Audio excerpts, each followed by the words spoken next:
the joke's on me.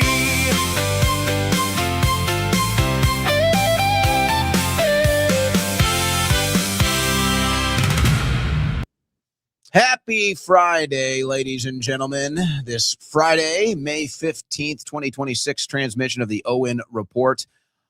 I want to take care of a couple things here before we get into the show. First of all, the last 2 days, I want to apologize because the last 2 days I said I would take phone calls and I never did. So we are really going to prioritize that today. Now, I do have some stories. I do want to play the Tucker Carlson, Kevin O'Leary clips that we didn't get to yesterday. There is some other news I want to get to, but we will prioritize phone calls. We will do that. Also, and let me just triple confirm this right now. Also, Greg Reese from the Reese Report will be joining us in the second hour today. And this will all tie into the data center news stories, as Greg Reese's recent reporting was on data centers, but tying it into the larger picture of, are they preparing for something else? Is this really about surveillance? Is there something else going on? What about the geostrategic location of these data centers?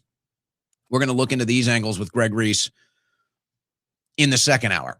I do want to say this as a programming note. I want to get this across right now so as many people can hear this as possible at the beginning of the show if you're going back and listening. But if you're out there in the audience, part of the regular audience, you guys know how it goes in the chats. I need to let you guys know I have been doing a lot of legal stuff this week and next week. And so that's why I was late yesterday. That's why I was a bit tardy today. I anticipate, I'd say it's pretty much a guarantee next week, Monday, Tuesday, and Thursday, the Owen Report will have a delayed start, as I will be in legal meetings probably late into the afternoon, and it's very unlikely that we'll be able to start the Owen Report at 3 o'clock next week. There will be a show every day. I want to make that clear. There will be an Owen Report every day next week. We will have a full week next week. But I'm going to be dealing with legal meetings and some court stuff Monday, Tuesday, and Thursday, and I anticipate that the Owen Report will be starting late. I don't want to say, oh, let's just start it at 4 or 5, whatever, and just commit to that every day. Instead, I'm just going to kind of work with the timing that I have, and as soon as I can get on air Monday, Tuesday, and Thursday, I will get on air. I'm anticipating it'll probably be by around 4 o'clock. But I want to let you know that in case you see it's 3 o'clock next Monday or Tuesday or Thursday and I'm not on air. We will be on air. We will have a show every day next week. But with some of the legal court stuff that I have going on right now, next week we will have some late shows. We're still going to do 3 hours. We're still going to do the normal show. I just want to let you know that that is the case and not to worry. Okay. Well, as far as the news is concerned, we will be talking a lot about these data centers. You know, I don't know what could have been a positive return for President Trump as far as his meetings in China, but I feel like there is nothing positive really to note. A nice celebration. They seem to get along okay. But nothing as far as we're closer to ending these wars. Nothing as far as the stock market. If you're measuring that, the stock market is down today. Maybe that's a bad sign. And then you kind of had this riff yesterday with Xi Jinping saying America's in decline, and then Trump coming out and making a statement like, oh, no, he didn't mean it like that. And, you know, it was something else, or it was about Biden. And so that was kind of the story that came out of that meeting. Other than that, I'm not really seeing anything too big, quite frankly. We got a weird story with some Waymos gathering in a neighborhood. We've got some issue with ticks. Have you seen this tick thing? Apparently somebody's dropping millions of ticks all over the country, and now they're becoming invasive and aggressive. What's up with that? But we're light. We're light on the news desk, and that's going to be intentional today because I let you down. I said phone calls the last 2 days. We will do phone calls today. We will. Okay? So there you go. That is what you can expect coming up on today's Owen Report. Today's show is brought to you by Patriot Protect. Now, you know why I love Patriot Protect. Unfortunately, it's something that I need, but I think everybody needs it in the modern day when it comes to these new scams and digital attacks and different ways people can get your private information. You don't want it. That's why you want Patriot Protect. Patriot Protect finds your personal information on hundreds of websites that are listing it to the world and wipes it from the internet. You can't believe it's going on? It is. Here's why that matters more right now than it ever has before. Just this year alone, 72 million email addresses dumped on a hacking forum. Could be yours. It could be yours. Do you want to take the risk? What about your social security number? Medical records of over 25 million Americans have been exposed in such scams. Don't take the risk. Get Patriot Protect. This is about way more than hackers. Data brokers sell your personal information, your location, your daily movements, your private life to anyone willing to pay. In March, the FBI confirmed they're buying that same data to track Americans without a warrant. And that same month, the FBI's own surveillance systems were breached. That's all of our information. The Justice Department called it a major incident. Don't be a victim of this, folks. Protect your private information. Protect your personal information. Protect your family that lives with you, your extended family. You can't believe it gets that bad? It does. I've been through it. Trust me. Go to patriot-protect.com/Owen. Patriot-protect.com/Owen. And listen to this. For my listening audience, with promo code Owen, you can get 15% off any of their digital protection plans. You heard that right. For my listening audience at patriot-protect.com/Owen. With promo code Owen, 15% off any of their digital protection plans. Folks, this is a no-brainer. This is a no-brainer. The risks that these hacks and people selling your data online, the risk that they bring is not worth not taking action. It's simply not. Take the action. Trust me, you don't want to regret it like I did when I was getting doxxed and swatted and my family was affected by it. You don't want to go through that. Patriot-protect.com/Owen. Promo code Owen for 15% off any of their protection plans.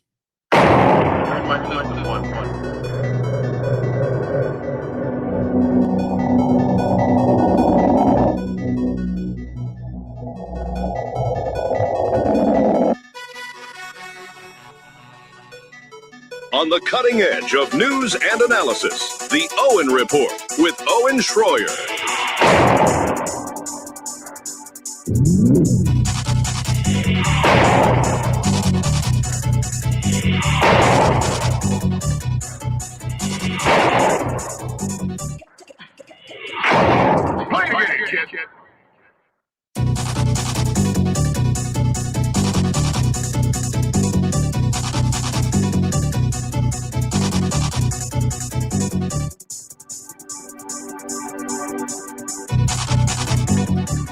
Well, guys, I'm going really light on the news today because I do want to make sure we take phone calls, so we will do that. Most of the news is still the same. Still the same. I can tell you about the economy. I can tell you about the numbers that don't look good. We will talk about the data centers. I think that's going to be the big story we cover today. Trump's meeting in China had a really big buildup, I think for good reason. Trump's meeting in China and the team that he brought with him looked like that was going to be extremely impactful. And now here we are, the meetings are over, and we're all kind of shrugging our shoulders. We're all just kind of shrugging our shoulders about what was the purpose and then what went down. Maybe we'll learn more, but so far it does not look like it was much. It looked like it was more of a diplomatic presentation and not much more. And I don't know if you want to use the stock market as an indicator today of the success of the meetings. I think it could be a fair indicator. I don't know if that is the best indicator, but the stock market is down. The stock market is down today. Maybe that's because the meetings didn't go so well. And then as far as the geopolitical issues with trade and with the war, doesn't seem to be too much news on that. I'm not sure if no news is good news on that situation. I feel like if there was good news, they would be wanting to share it. I feel like if there were good developments, they would be making sure we know about them. And so since I'm not seeing this in the headlines today, I'm a little concerned. I'm a little concerned that it was, I don't know if I would say a swing and miss, but maybe just a balk, maybe just kind of a nothing, kind of an awkward play that we just move on. We just move on. So Trump comes back, and I could get into the headlines. 30-year Treasury highest since 2007, not a good sign. More inflation, rattling investors, producers, manufacturers. Oil prices continue to go up, up, up. We all know the story. We all know the story with the economy. It's not good. It's not going the right direction. It's not the golden age. It's not a good issue to be running on, claiming it's successful. But that's been the case for quite some time. So really nothing new on that front. I want to go to what we were trying to get to yesterday. We didn't. And that is Tucker Carlson and Kevin O'Leary on the data centers. Now, this is a bit of a longer clip, but this is such an important issue. And, you know, I have no problem with Kevin O'Leary. I don't know him personally, but I would say from as far as his public profile is concerned and the things that he says and does, he doesn't seem to be a bad guy. He doesn't seem to be an evil creature. But he is most certainly one of the people that is set to benefit from this massive data center AI rollout. He's an investor at the ground level. He's got interest in it. And so that is just the reality of the situation. And so for Tucker Carlson, and I give O'Leary credit for doing the interview. I think that that's credit worthy. I'll give O'Leary credit for doing the interview. He tried his best to answer the tough questions that Tucker was bringing forth to him. And this is one of those issues. This is kind of where I chalk it up. It's really, maybe to a lesser degree, I don't know, but it's kind of like the Israel issue on the right for so long until recently, which is right-wingers or Zionist conservatives or the neocons have never really had to defend their stance on Israel before, not to the degree that they have to today. And in any instances where they may have had to do it, it fell on left-right paradigm lines. And so it was easy to just cast these things off as leftist, liberal, Democrat, progressive BS. And they could just kind of rest on that. They didn't actually have to have a real debate.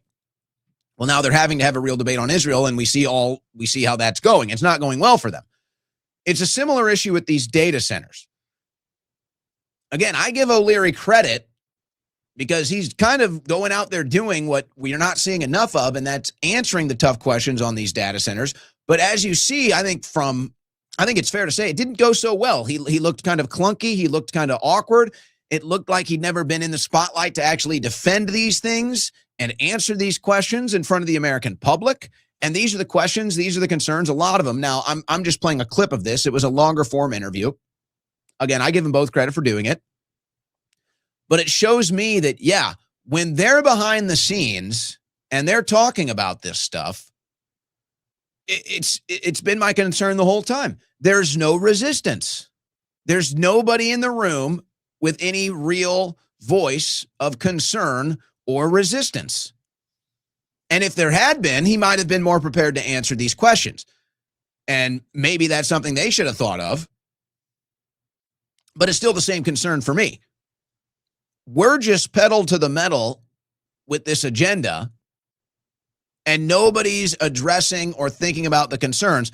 And all the people that are in these meetings making these decisions, what's the big driving factor for them? It's money, it's power, it's influence.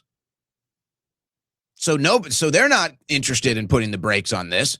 They're not interested in taking a pause to hear the causes and concerns. They're all the way. Let's get this done. Let's get it done as soon as possible. And it seems like this whole bit about, well, we're trying to keep up with China, seems like that's just total BS. It seems like that's just total BS. And now that we have some of the actual information to compare and contrast, like if this is really about keeping up with China, and this is the 2 points where they struggle to explain this, if it's really about keeping up with China, we already have like 4 times or more the data centers. We already have more data centers than China. It's not even close, actually. And now we're talking about we need more. And I think we all agree that China, communist China, lives in a surveillance state. We don't want to live in a surveillance state. So what is it exactly we're trying to keep up with China here? We're already outscoring them. And if you want to put the population into the equation here, we're outscoring them like 100-1. I mean, we're sitting here slam dunking on China like Yao Ming versus Muggsy Bogues. So this whole argument that, oh, we need to keep up with China, the numbers don't add up. And then when you talk about the application, the culture doesn't add up. We don't want to live in a surveillance state. So it's clear they've never had to address these things. Nobody in the room is considering these things, or at least bringing them up for the conversation. And now for the first time with Kevin O'Leary and Tucker Carlson, you actually get to see some of these debates and some of these issues get brought up and discussed. So, hey, I say good for both of them. This is the conversation that needs to be had. I'd like to see this conversation being had publicly all the time. It seems like we're a little late to the party here. And here we go. This will get the haters going.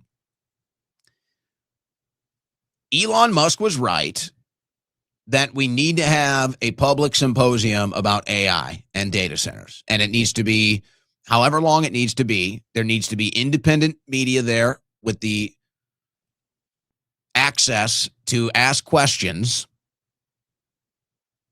And we need to have full transparency and a real human society symposium and discussion about what this does. And there's the different issues. There's the data center issue, which we can talk about, the application, the use, the energy concerns, the surveillance concerns. These are all fair concerns. And then there's the AI issue. What is it really? What is it we're really building? Are we seriously in the process of building the one thing that could end humans' domain over planet Earth? As far as we know, humans are the superior species.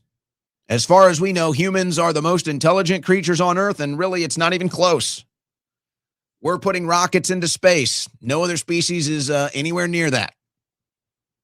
They don't even know what space is. So, I mean, clearly, we're the superior life form here.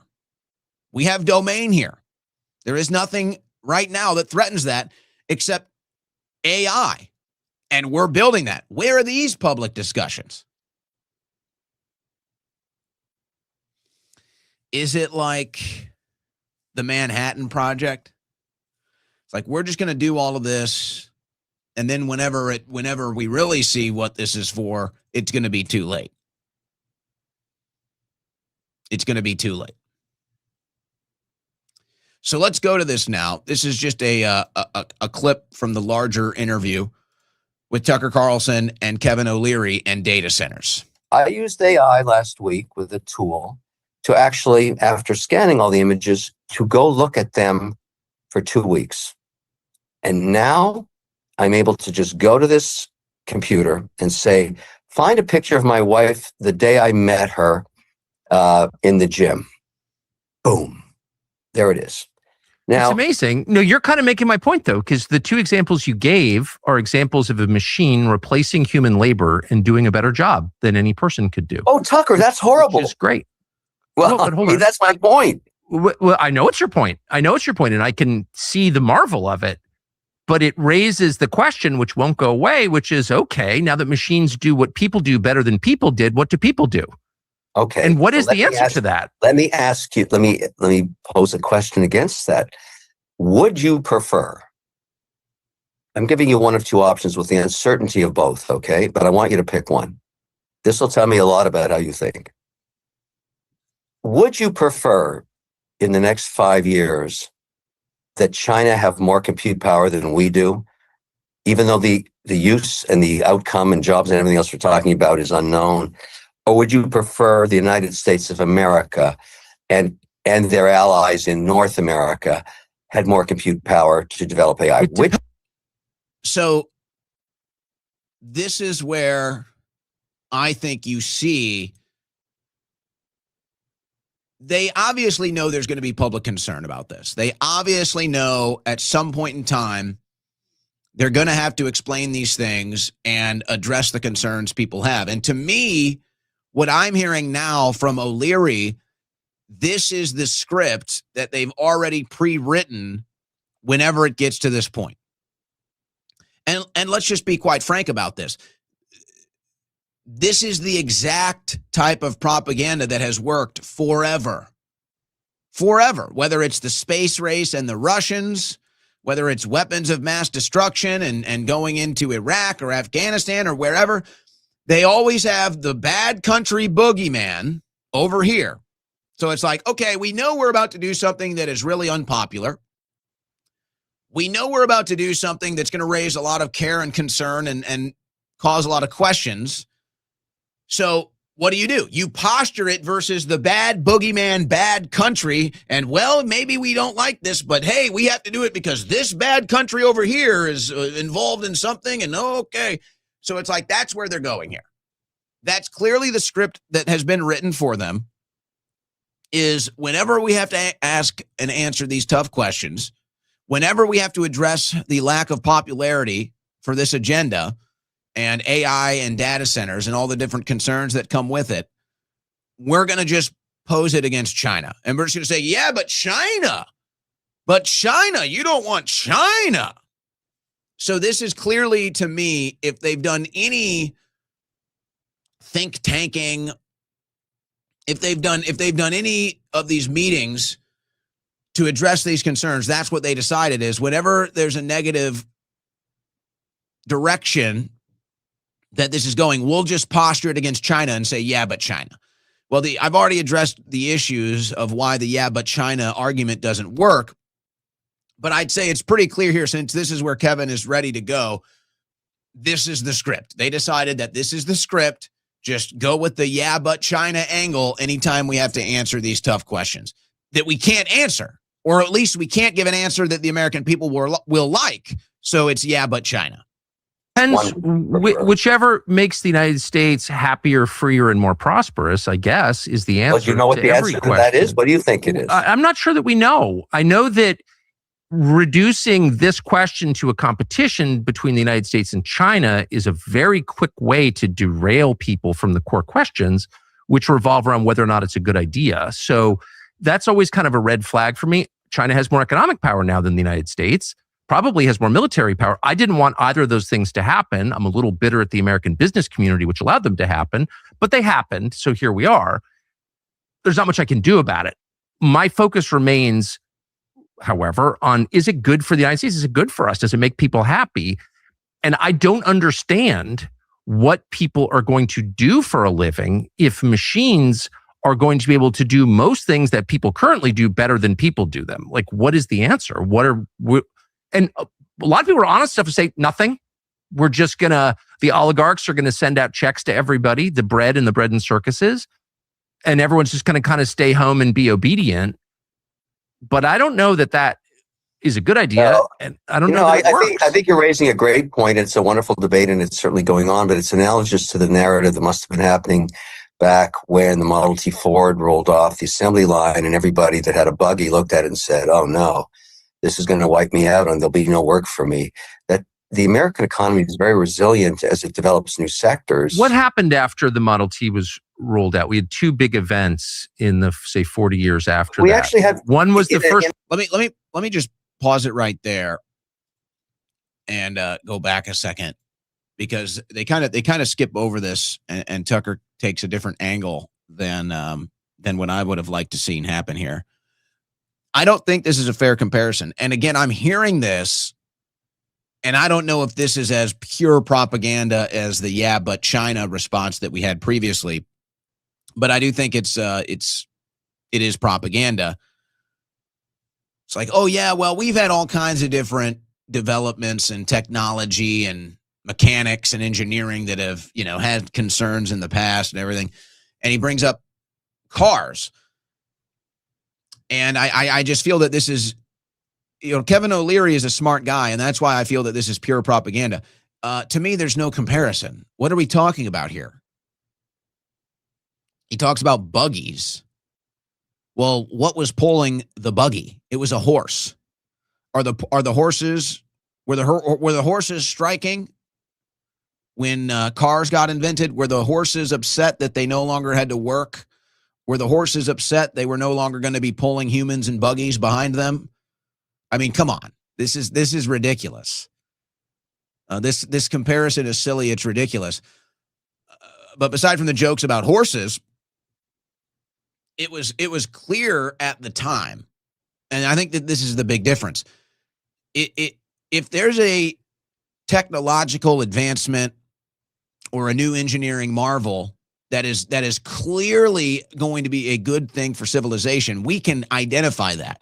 We can identify that and embrace that and be enthusiastic about that because it's so obvious. And that would be the car. I mean, that would be the combustion engine. And so for O'Leary to compare and contrast these two things, I find completely disingenuous. And I think he's smarter than that. So to me, this is them reaching, folks. I think this is just them reaching. I think they know this is unpopular. I think they know this is bad for society. I think they know this is detrimental to a free human civilization. And this is all they can do. This is all they can do and say, oh, no, it's fine. We've been here before. No, the invention of the car was not a threat to civilization. The invention of the combustion engine, the invention of the Ford Model T was clearly an advancement of human capabilities. Clearly. And it leads to the industrial age, which empowered civilization, built civilization. The next industrial revolution that they're talking about with AI and data centers removes humanity from the formula, removes humans from the process. It's not something that can allow humans to be more efficient, effective, and powerful. It's something that removes humans from the process. Now, if you want to say we don't know all of this, fine. But I'd say that's a fair conclusion to reach.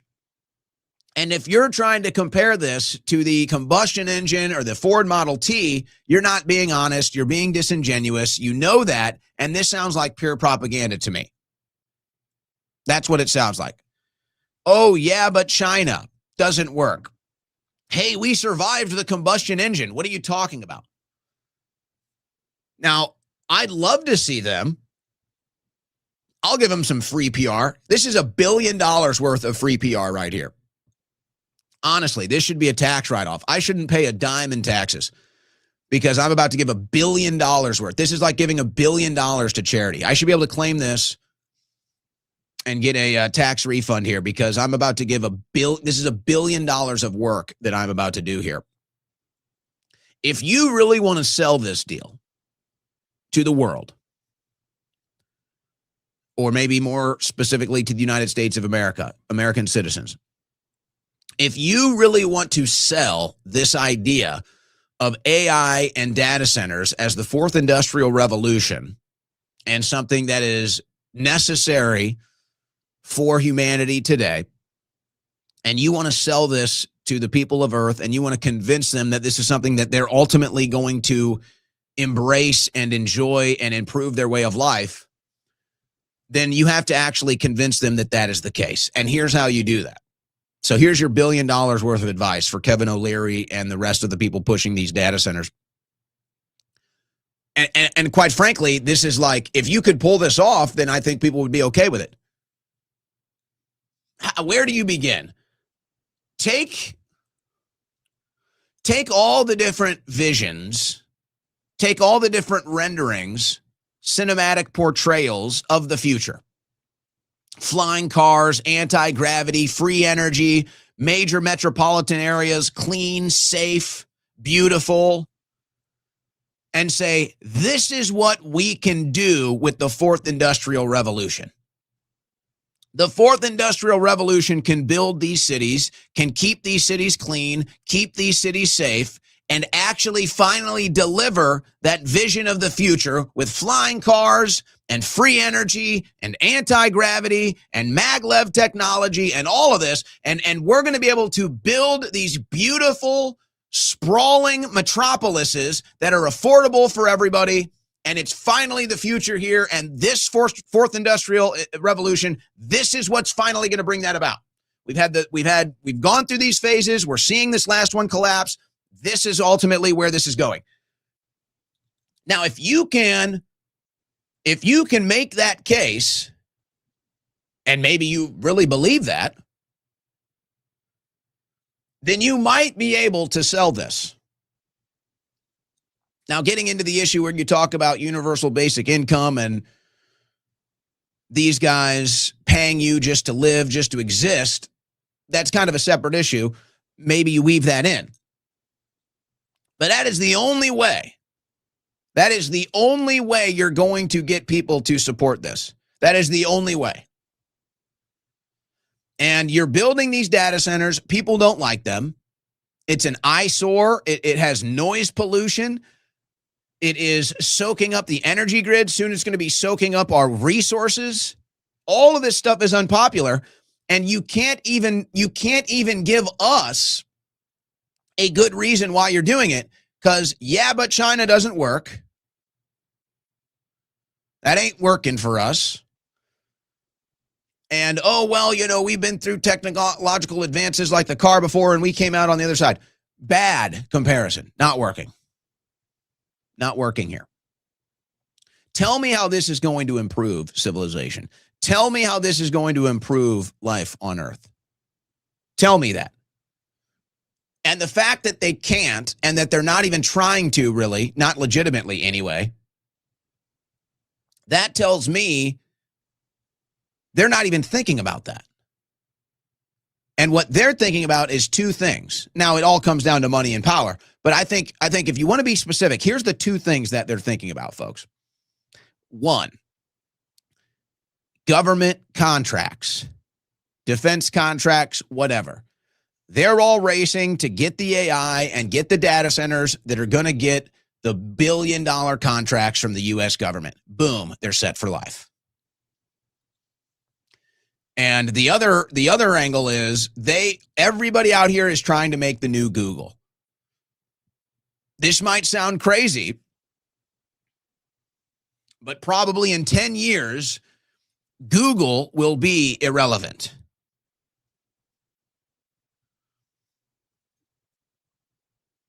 It wasn't long ago where Google was not even in anybody's thoughts.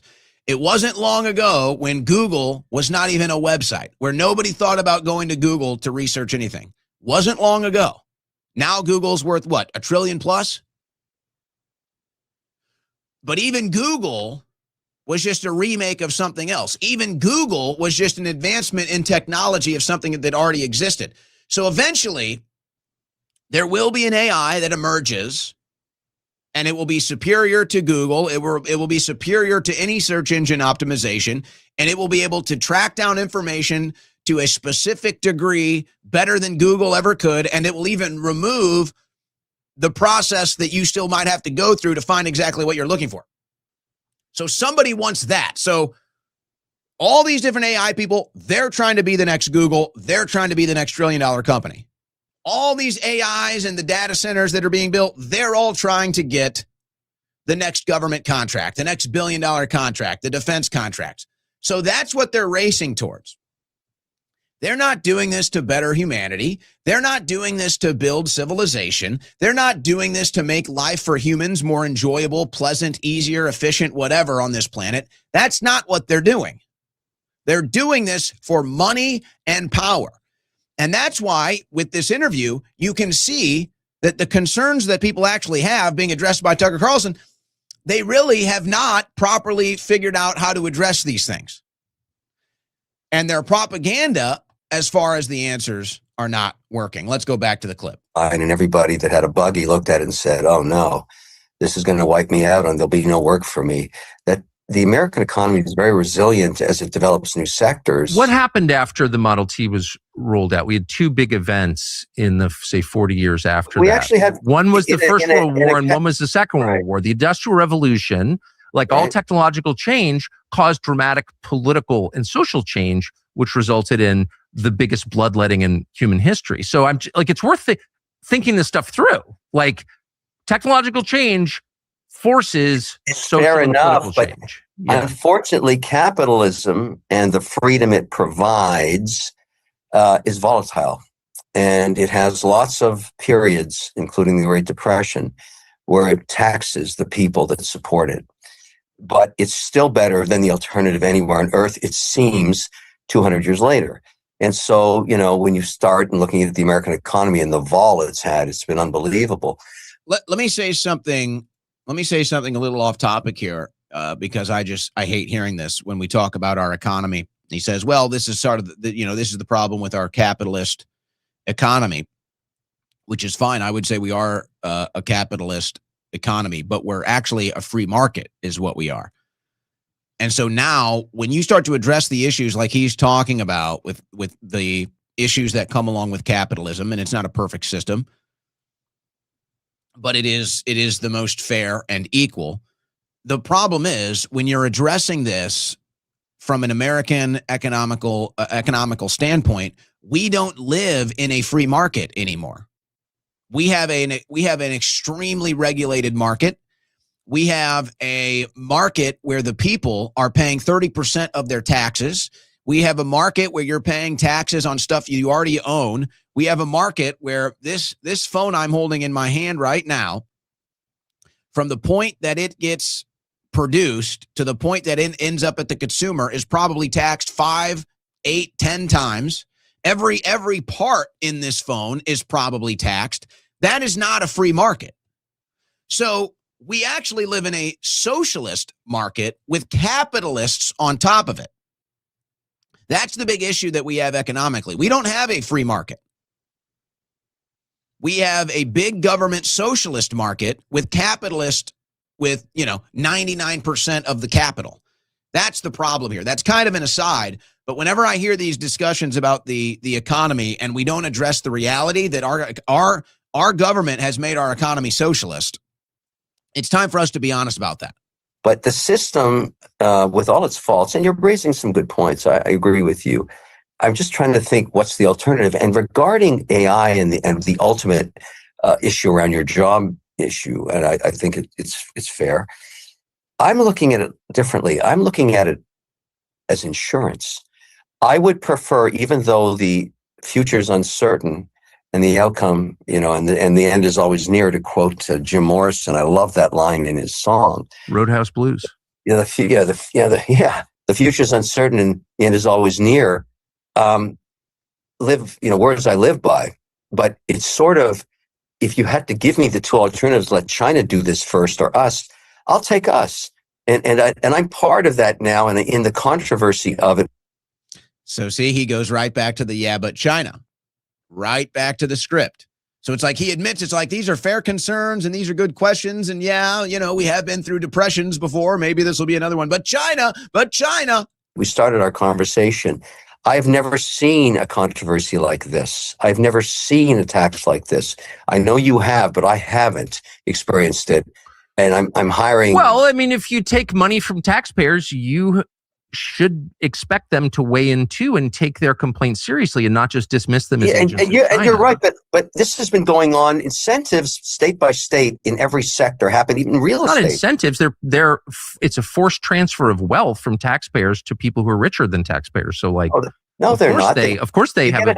You get a tax break to create 2,000 jobs, and the taxpayer wouldn't do it if it wasn't the long-term outcome. The taxpayer has no choice. The taxpayer has no choice. They could say no. That's not what happened. Well, they tried to say no to this data center, and they got laughed at. And then the governor, Spencer Cox of Utah, who really is a kind of living symbol of our ruling class, said that the state has an obligation to do this, and basically, as you are doing, waved away concerns as like foreign propaganda when I think they're probably non-crazy people who live in Utah are like, why is this good for me? Why should I pay for this? It's fair. It's fair. All this is fair. How about we forget the data center and just talk about the power for a second?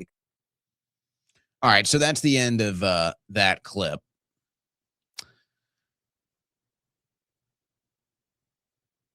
Now he got something, he went on, he did a couple interviews that day, and he got something terribly wrong about some ladies that he claimed were Chinese, and they saw it and they responded to it. Turns out they weren't Chinese at all. But so he just got that completely wrong. He said, oh, these Chinese nationals are doing this, and it wasn't Chinese nationals.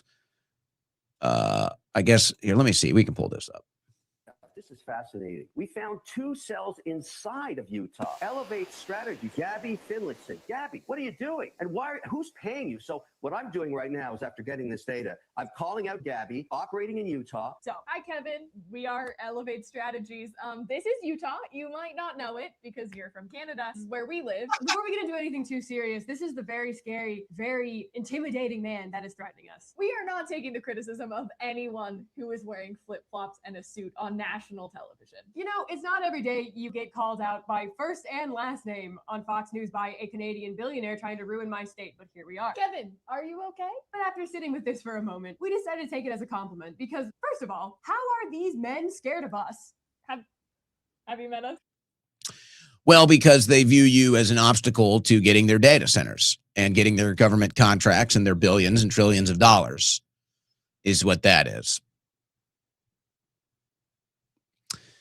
But that's just kind of an aside. Now, we're going to have more on the data centers coming up here with Greg Reese in about 10 minutes.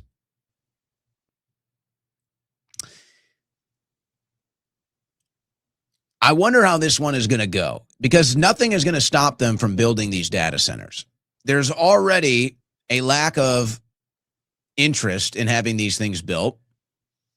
There's already even massive pushback and concerns about these data centers being built. The ones that have been built are being filmed, and you can see what an eyesore they are, what a massive operation they are, how much energy they consume, how much water they consume, the noise pollution. So even the ones that we can see are not, people are saying, yeah, we don't want this, but they're going to get it done anyway. They're going to get it done anyway. And then eventually, when these costs come down on the Americans,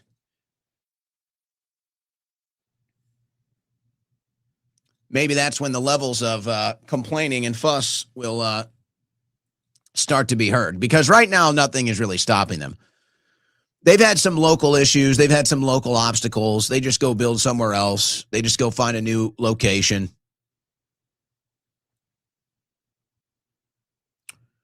But I don't know. I think it's pretty clear what's being built here, guys. I think it's pretty clear they're building the AI government surveillance system. That's what this is. Let's call it what it is. Let's address it for what it is. And let's let the people decide. Do you want massive AI surveillance government? And who could actually say yes to that? Not many, if any at all. And that's why they don't call it that. And that's why they say, yeah, but China.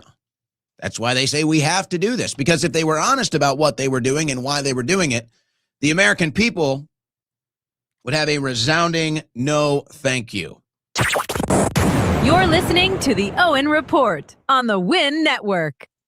You know, you're hearing all of this news about precious metals. You're hearing all of this news about the economy. And you might be asking yourself, well, what should I do? What should I do with my wealth? What should I do with money I have in the bank? What should I do right now with all of this? We're seeing bank runs, all these different economic concerns. You might be thinking about precious metals like many others are, like a lot of smart people are. And so if that's what you're thinking about, you need to think about my friends at Allegiance Gold. Let me tell you why I recommend Allegiance Gold. A+ review with the Better Business Bureau. When we're talking about your finances, when we're talking about your wealth, your savings, your IRA, You want that A+. You don't want anything less. You want that perfect A+, because after all, this is your livelihood. This is your life. You want that A+ review. Allegiance Gold has it. Nearly 10,000 clients nationwide, relationship driven. What do I mean when I say that? I mean, they want you to give them a call. You got any concerns? You got any questions? You're trying to figure out exactly how you want to handle maybe diversifying your portfolio, getting into precious metals. They have the answers for you. The call is free, 844-790-9191, 844-790-9191. Speaking of free, while you have them on the phone, ask them about $5,000 in free gold and silver with qualified investments, whether through your 401k, IRA, or savings. They make it simple to move into something real before the next reset. And you can always go to protectwithowen.com, protectwithowen.com. It's time to protect your wealth, ladies and gentlemen. Protect your wealth with Allegiance Gold, because no one else will.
Navigating between the sane and insane, it's the Owen Report with Owen Schroyer.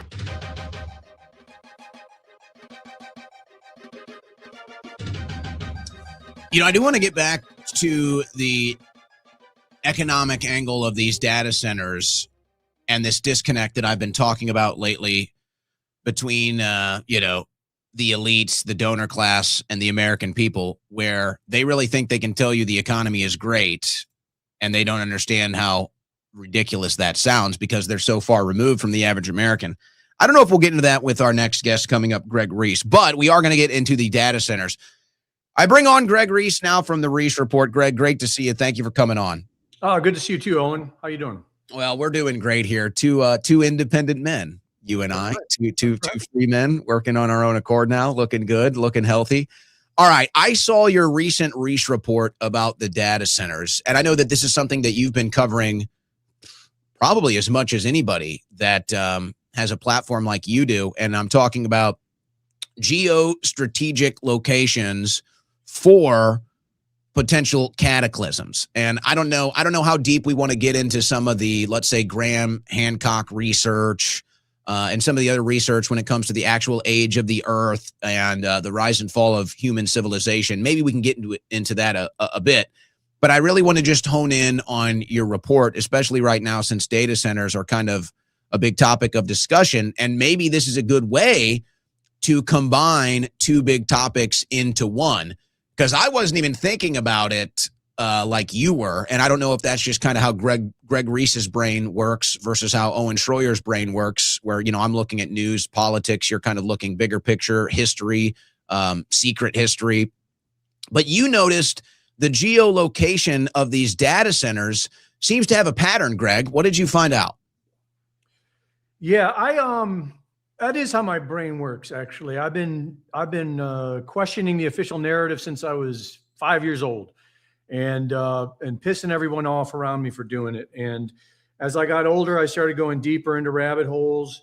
And no matter what subject I picked to go down and research, I always ended up coming to the same place, which was cyclical cataclysm. And it got to the point where I started questioning myself, because I was thinking maybe I have mental problems, and I'm just trying, and I just have a filter where I always see this.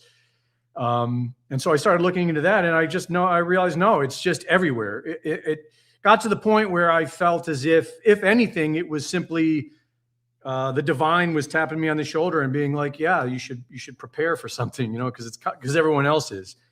And so, that's old news. That's just in the background with me always. With the data centers, I wasn't even thinking about it at first. I was just thinking, like everyone else was thinking, doesn't make sense.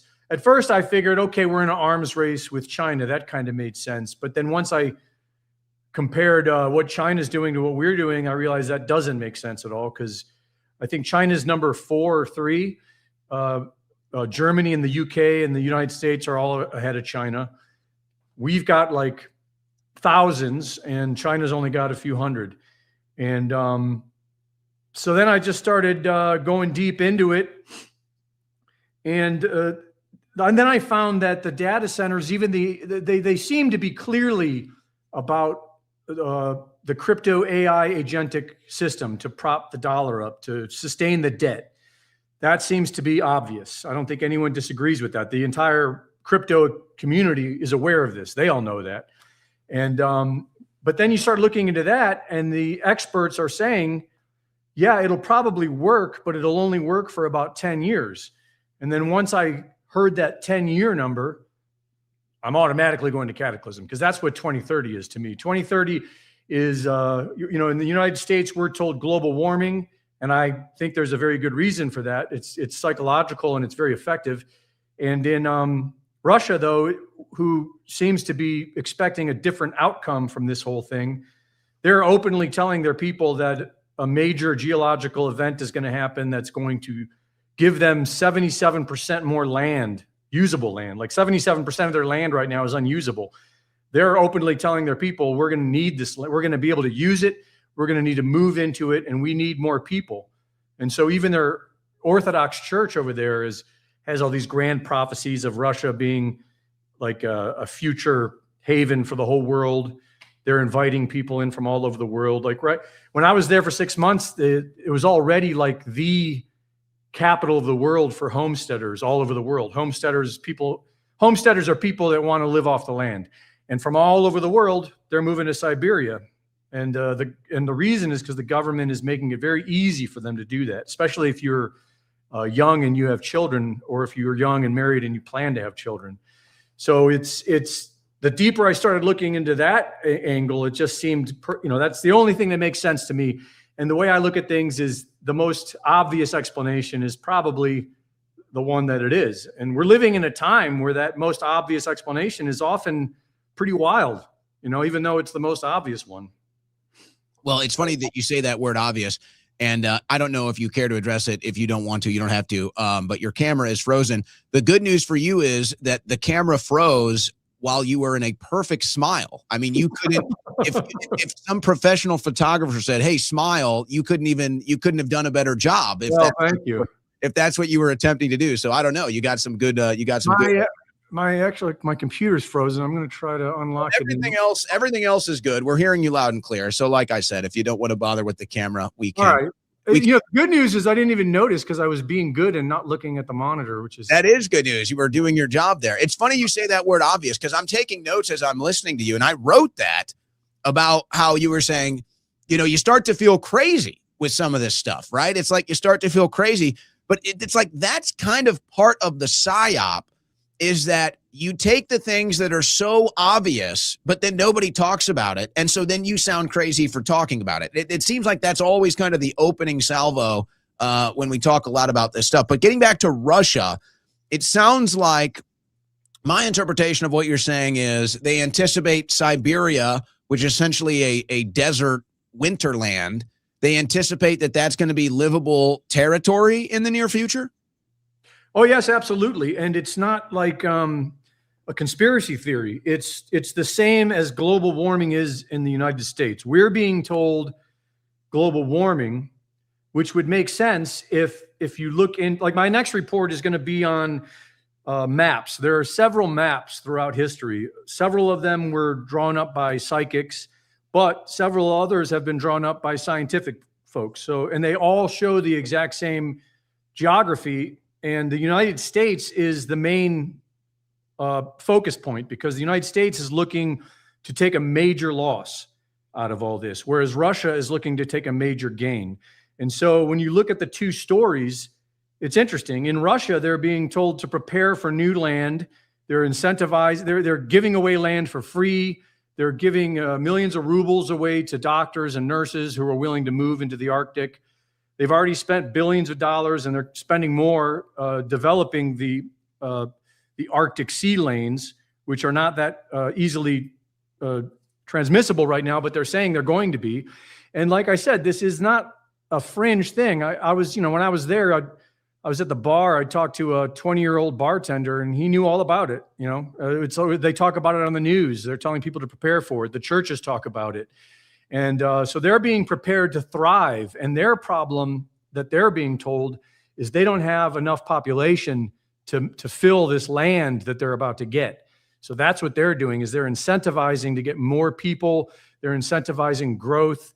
You get money if you have extra kids.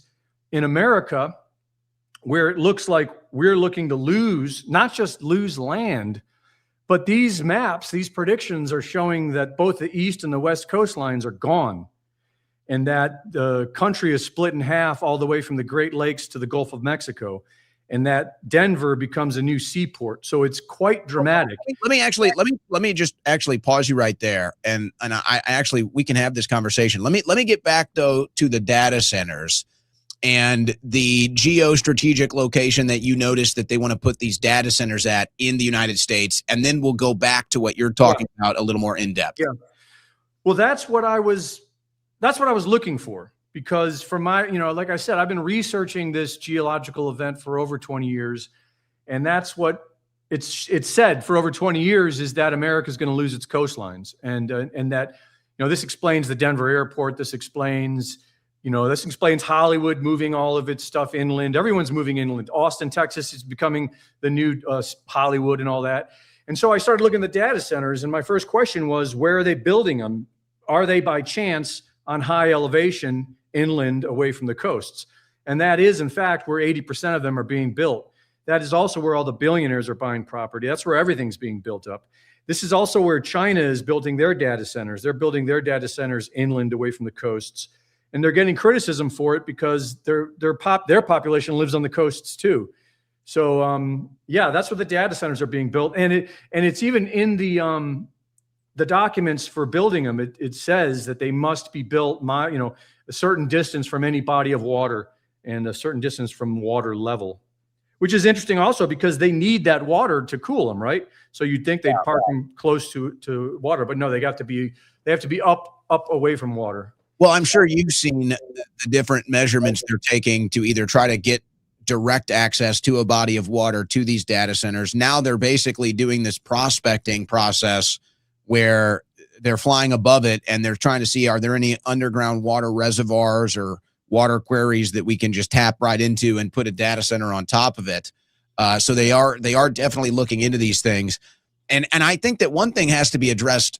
There's kind of an elephant in the room when we're talking about this stuff. And that's the fact that there's an emergency in Washington, D.C. to build a bunker. I mean, let's just call it what it is. The members of the Trump administration are all building bunkers. It's been a well-known secret for years now that many of the world's billionaires have bunkers and large plots of land in New Zealand as their getaway hubs. Now you're hearing about these bunkers with the Trump administration. You're hearing about how they need to build the White House bunker. They're disguising it as a ballroom. I mean, for a guy like you that has spent a lot of research into this, is that also like a cherry on top? It's like, if there's any doubt left in my mind here, that's like confirmation. No, they know something big is coming. They're preparing for it.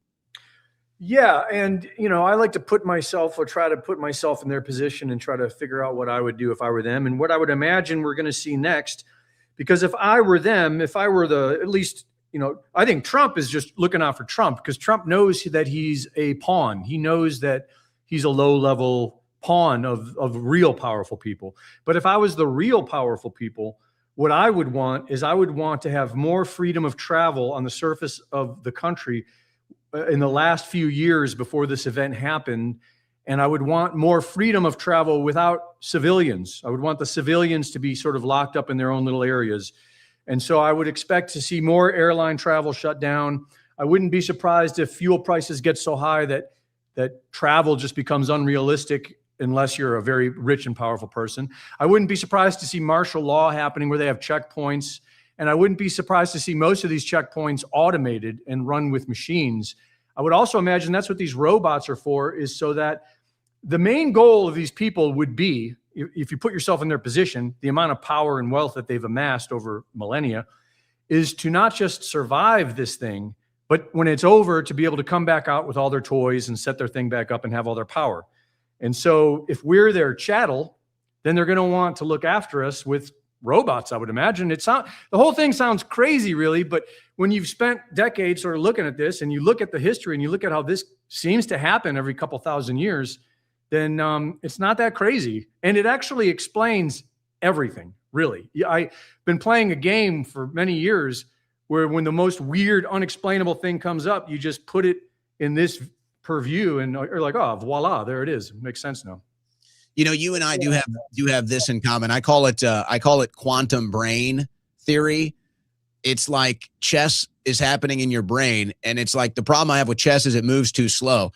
It's like when you plug all of these things into your brain, it's like your brain is the real quantum computer. Your brain is the real supercomputer, and you can reach a million different conclusions off of just one formula, like you're proposing right now. And so it's kind of a blessing and a burden at the same time, because you get to see all the different potential outcomes. But the burden is you unfortunately have to see all the potential outcomes. And so this stuff is not that crazy. The reason why it sounds crazy, Greg, is because your quantum computing brain is taking what you see, plugging it into the formula, and reaching logical conclusions about where it's going. So it might sound crazy to people out there, but it's really not. And now let me try to ground level it. Let me try to make it a little more consumable, a little more palatable. And this is where, I don't know if we need to get into too much of, how much of how much of what happens in the next 5 years, how much of a responsibility do humans have to take care of one another versus is it, survival of the fittest type of thing? But I say that because this is where the political cults this is where the political cult mind cannot even comprehend it. And so let me just ground level it. Let me get to the point. We already went through this with Trump. We went through this in 2020 with the COVID lockdowns, and they tried to do the world government. They tried to do the vaccine mandates. I think they failed. I think there was enough human expression of a desire to be free that we stopped it in its tracks. They definitely got some, they gained some ground on us, but they didn't get to the end zone with it. So they're going to try it again. And I think it's a perfectly reasonable conclusion to reach that they're going to try it again with Trump because they already did it once with Trump. And so if Trump is their guy where they're going to try to roll something like this out, then I'd say, yeah, it's a pretty high odd that we're going to see some semblance of this. And then you do have to plug the formula into your mind and decide, well, what are the conclusions? What are the potential conclusions if we see something like this? So what do we see now? We see a new hantavirus. We see an energy crisis. Those are the two things I'm looking at. I don't know if they'll do another virus, Greg. I think it's too soon, as they say.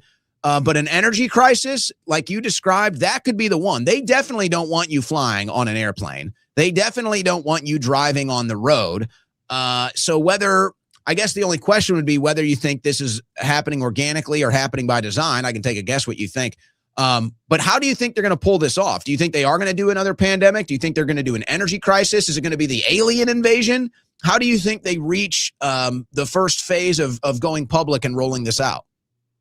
I think they have more chances with the energy crisis because with the energy crisis, if people can hardly afford to eat and they can't afford to travel and businesses get shut down because of there's no diesel fuel, then no one's going to have time to do anything but scrape by and try to survive. I also suspect that the entire first year of Trump's presidency, which was to those of us who have open minds and can see things clearly, was a complete shit show.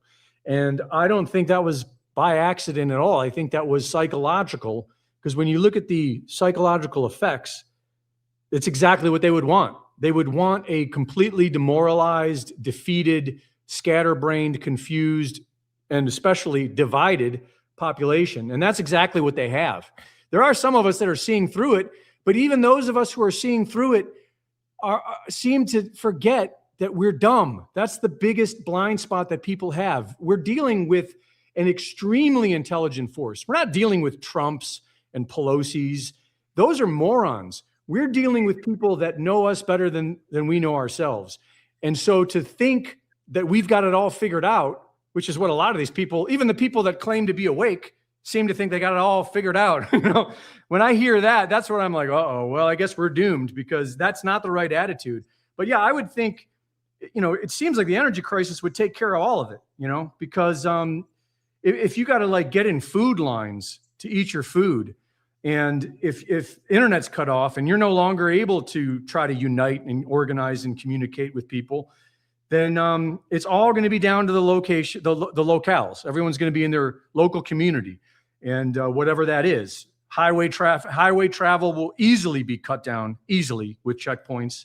Airline traffic easily cut down, and all with the excuse of an energy crisis. And the excuse is simply that you're dealing with whatever you want to call him. You can say he's lost his mind. You could say he's got a crazy ego. Whatever it is, it's as if whoever controls the guy knew exactly what he would do to put him in this position and have Israel have him start this war. And the rest is done. I'm no political expert, but I knew that Iran would shut down the Strait of Hormuz. Everyone knew that. And so it's extremely predictable. And if anyone else, if a president who appeared to have their shit together did it, then it would look kind of fishy and people would smell like there's something else going on. But he doesn't appear. He appears to have an ego that's incapable of admitting defeat. And so everyone's just accepted that. Everyone's accepted the fact that we're all going to go broke and we're all going to starve because this president, couldn't say he lost. But I don't see it that way. I see this president. I don't think presidents are allowed to have that much power. I think this one is. I think this one is being allowed to think that he has that power. And I think he's being allowed to make these decisions because it serves the purposes very well. That's what I think. Well, and this was where I wanted to go next. And I was kind of, I was hitting on this. I played some of the Tucker Carlson, Kevin O'Leary debate on the whole rollout of these data centers. And this is where you kind of get into the economic issues that I think, remove whatever political opinions that people might have. The reality is that the DC political class, the donor class, they've never been more disconnected to the average American. I really think that they can't even comprehend. Like, people look at it as, well, these are statements that are just kind of rude and kind of cold and out of touch. No, I think they're really just beyond even ignorant when they talk about, just pay an extra $1 per gallon of gas, or, you can afford this, or it's worth the price. They don't understand that many Americans are living in such small margins that, $200 in your budget for gas a month, that could make the difference. They really can't even comprehend that. So they already have the economy set up to push Americans into economic destitute. And this is why I get so upset when they talk about, we're a capitalist country. Well, the problem is, and this is where I think they just miss it, Americans have no capital. Americans can't be capitalists. They have no capital. And you say, get a job and save money and, whatever, make investments. They don't, that opportunity doesn't exist anymore for a large portion of America. You might even say it's up to 50%. They can't save money. They can't gain capital. They can't get into the asset column. And so you have all of these elites that are running the show, and they're just like, just be a capitalist. Just get some capital. Get into the asset category. Make better financial decisions. And it's like, dude, you don't get it. There's no room for financial decisions. It's work and pay your bills and repeat the process until you die for like half of the country. So they already have us in this economic situation, Greg, where, you raise gas. I mean, if gas gets to $10 a gallon, how many people are going to be flying and driving a year from today? Probably not too many. Yeah, and I think it could get to $10 a gallon by the summer, and you're absolutely right. I mean, the more you get ahead in this country, the more the economy catches up to you, so that you can't get ahead. Yep. Paycheck to paycheck for everyone, pretty much. Yep. And this is why it's so frustrating. And this is just the political angle that I take every day.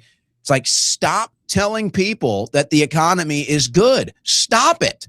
Stop it. If you really care about elections, and I don't know how much Greg cares about elections, to be quite frank. He might be laughing. His camera is off now. He could be giggling about me talking about elections here, which is funny.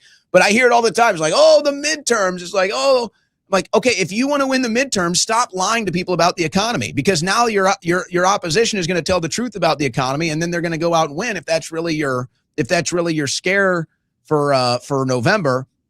But I know you're well beyond elections, Greg. So I am. That's a good point to bring up, though, because I'm not a voter. I've never been a voter. I've always been very frustrated with it, because it seems like the most obvious psychological operation to keep us divided and conquered and thinking that we're free that I've ever seen. But it works. But I will say this: Trump is obviously a puppet. He's obviously a very dumb one, and he's obviously a very greedy one. But he obviously has some information. You could tell he has some information. He obviously knew that the crypto was going to be the new economy, because his family has invested everything in it. They put everything into it, and they've already made quite a lot from it.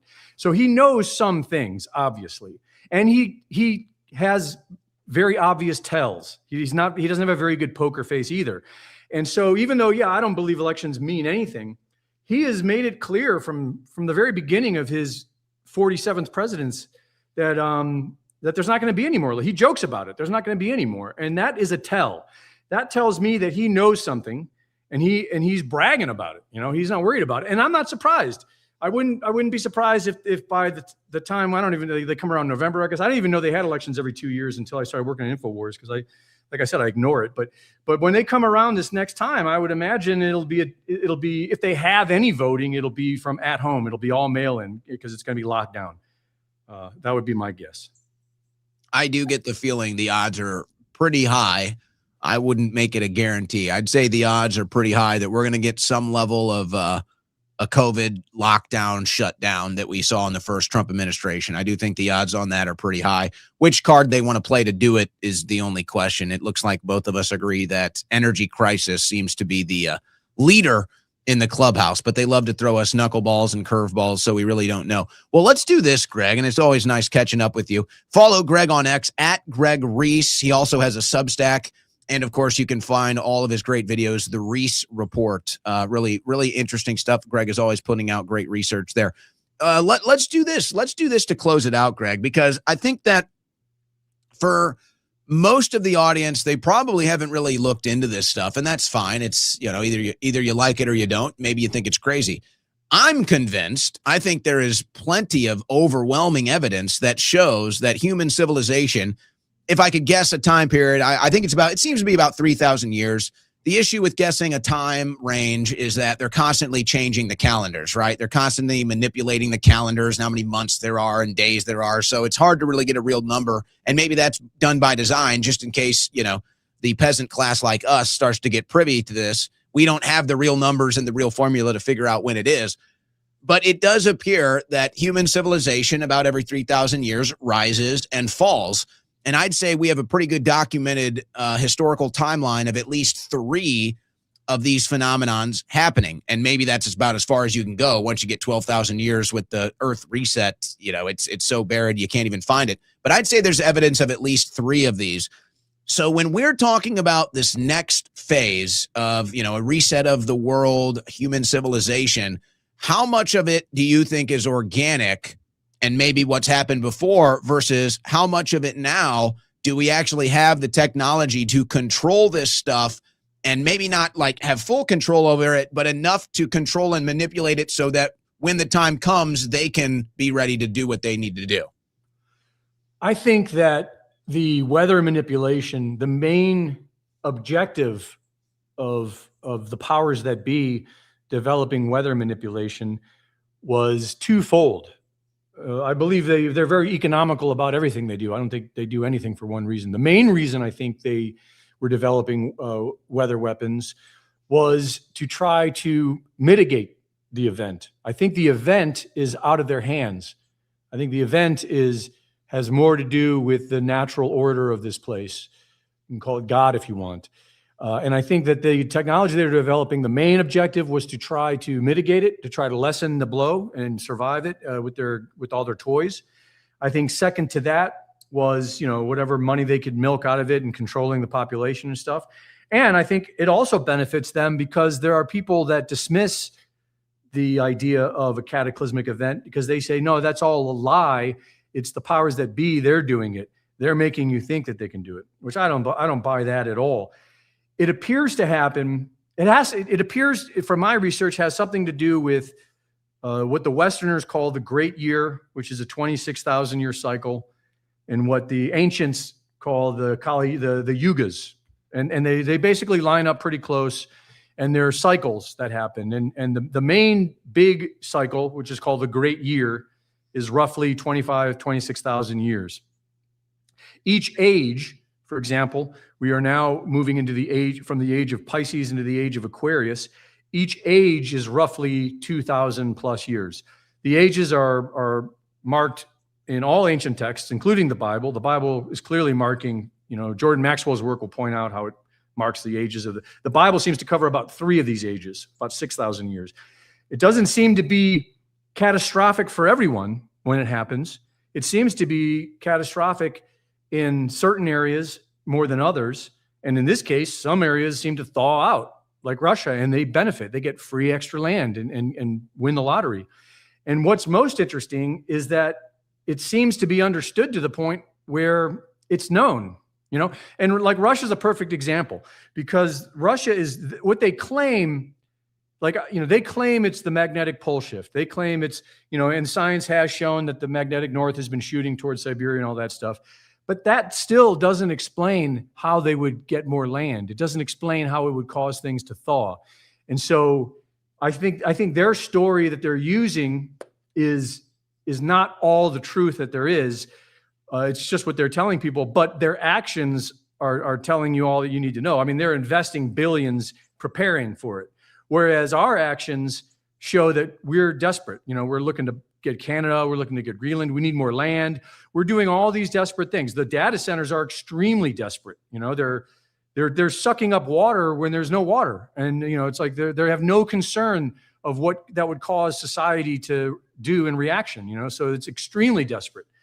And you look at the Ancient Aliens thing on when I remember growing up on the History Channel. It's called the History Channel, but it became the propaganda channel where it was strictly ancient aliens and Nazis. It was just mind control. And that tells me that, like, for example, Egypt had nothing to do with ancient aliens, just for the fact that the History Channel was telling you it did. Egypt is probably a perfect example of one of these cataclysmic events where civilization rose to a very high advanced level. And then one of these events came and shook the sandbox down and everything fell apart except, for some pretty incredible structures. And there's also a very strong case to be made that civilization knew about the cataclysm. And that's exactly why they built those structures. That's not just the pyramids. There's several ancient structures that architects would describe as being built as earthquake proof or cataclysm proof, as if they knew that this thing was coming and they wanted to build some type of marker that people could look at and read and understand. There's several things like that. There are several markers on the planet that will tell you in sort of a riddle that there is something that's going to happen again. It's happened in the past. It'll happen again. And when it does, it's goodbye for some people. Well, and there's also evidence that those parts of Egypt where the pyramids are were once filled with water. There's also evidence that there was once plenty of water there. So yeah, I think that is just more evidence of what you're saying. If I want to risk, I'll risk my whole reputation here as a crazy person. I think that these cataclysms happen slowly. I don't believe these things happen fast. I think they happen slowly. In the greater scheme of time, they might happen rapidly. But as far as our lifetime is concerned, we're a blink of an eye in the Earth's, in the Earth's history. So for us, it might seem like a while, but really in the big scheme of things, it's a short period of time. I think these happen slowly and gradually. And I think that it has something to do with the, how would I say it? I don't know if rotation of the sun is right, but I believe that the reason why they're anticipating the surface to change is because the sun's path over the earth or around the earth, however people want to interpret it, is going to change. And that's why you go through periods of ice ages and, water ages and all this stuff, because the sun is in multiple cycles. It's like the way we interpret the sun moving is one singular cycle. I think that one singular cycle is actually part of a larger cycle that we can't even comprehend because we're not on this earth long enough. But that's what these, 2,000, 3,000, whatever it is, that's what these cataclysms represent, is that larger cycle that the sun is going around. And this is where you start to get into, okay, if there really is a secret society that, let's say, has survived all of these cataclysms, let's say they have survived and archived and documented and they know about the civilizations before these things, this is where they have the edge. This is where they have the leverage on the rest of the planet, because they know this is coming and they can adapt and be ready for it, while the rest of the peasant class gets, either washed up in the flood or washed into the matrix of control as all of this stuff is happening. Yeah, well, you're not going to make me think that it's crazy. I mean, the word pole shift triggers a lot of people, and I don't know why. And I know why it triggers them, but it shouldn't trigger them, because pole shift applies very elegantly on both a heliocentric model and a geocentric model. On the heliocentric model, the idea of a pole shift is the idea of a large planetary object passing by our planet close enough to flip the poles in some way that would cause massive earthquakes and volcanic eruptions and all this cataclysm stuff. And this is easily, the Bible talks about wormwood. There are ancient texts that talk about comets, plenty of talk about comets coming by. Nibiru is a big one, the 10th planet, all these things. And so that would be a pole shift on the heliocentric model. I don't believe in the heliocentric model, and neither does science. Every major player in science will tell you and agree that, yes, the heliocentric model does not add up compared to what we measure with our own measurement here. The geocentric model does. Absolutely. The geocentric model makes more sense, but that doesn't mean that we know what model exists. I don't know. I haven't seen it. All I know is that the geocentric model makes sense in that there is no curvature that you can measure. The only way you can explain away the curvature with heliocentric is by saying it's some type of weird optical illusion that we don't understand. And someday when we get smart, we will, because you can't measure it. Light, all that, I'm not going to go on and on about it. But with the geocentric model, the pole shift is simply the pole star. One of the evidences that show we're on a flat and stationary plane is time-lapse photography that anyone can do. Go out, take your camera, set it up, aim it at the North Pole star. And over time, all the other stars you'll see moving around it, and that central star does not move at all. That tells you right now that the heliocentric model doesn't make sense. And there's no way you can explain that away unless you say magic, and we just don't get it. So that is a pole shift. And what Edgar Cayce said, Edgar Cayce was describing it more like a geocentric. He was saying the pole star is going to change from what it is now. I've heard a theory, if you want to get weird, and this is weird, but when you can accept the fact that you don't know where you live, which I can do that. I can accept that. I don't know where we live. Once you can accept that, then, basically anything's possible. And so I think about clocks. The great year is a clock face. The great year has 12 ages. Each age is around 2,000 years. These big shifts happen to happen around those shifts. You look at Switzerland, that seems to be the capital of all money, untouchable. And you look at their history of clockmaking, which is also very interesting. And it goes so far back, and it's so intricate, and it's extremely impressive. It's very interesting and strange. Seems to have everything to do with everything. They also have a clock there that seems to show that the sun and the moon on a geocentric model would be localized. They seem to move abouts. Now, I think this might be what you're getting at. This isn't my theory. This is someone else's theory. It's just the best one I've heard. If the sun and the moon are local, like the yin yang, it creates this inhabitable area in a massive piece of ice. The ice wall is the area that extends outside of the sun's orbit, and so it's frozen.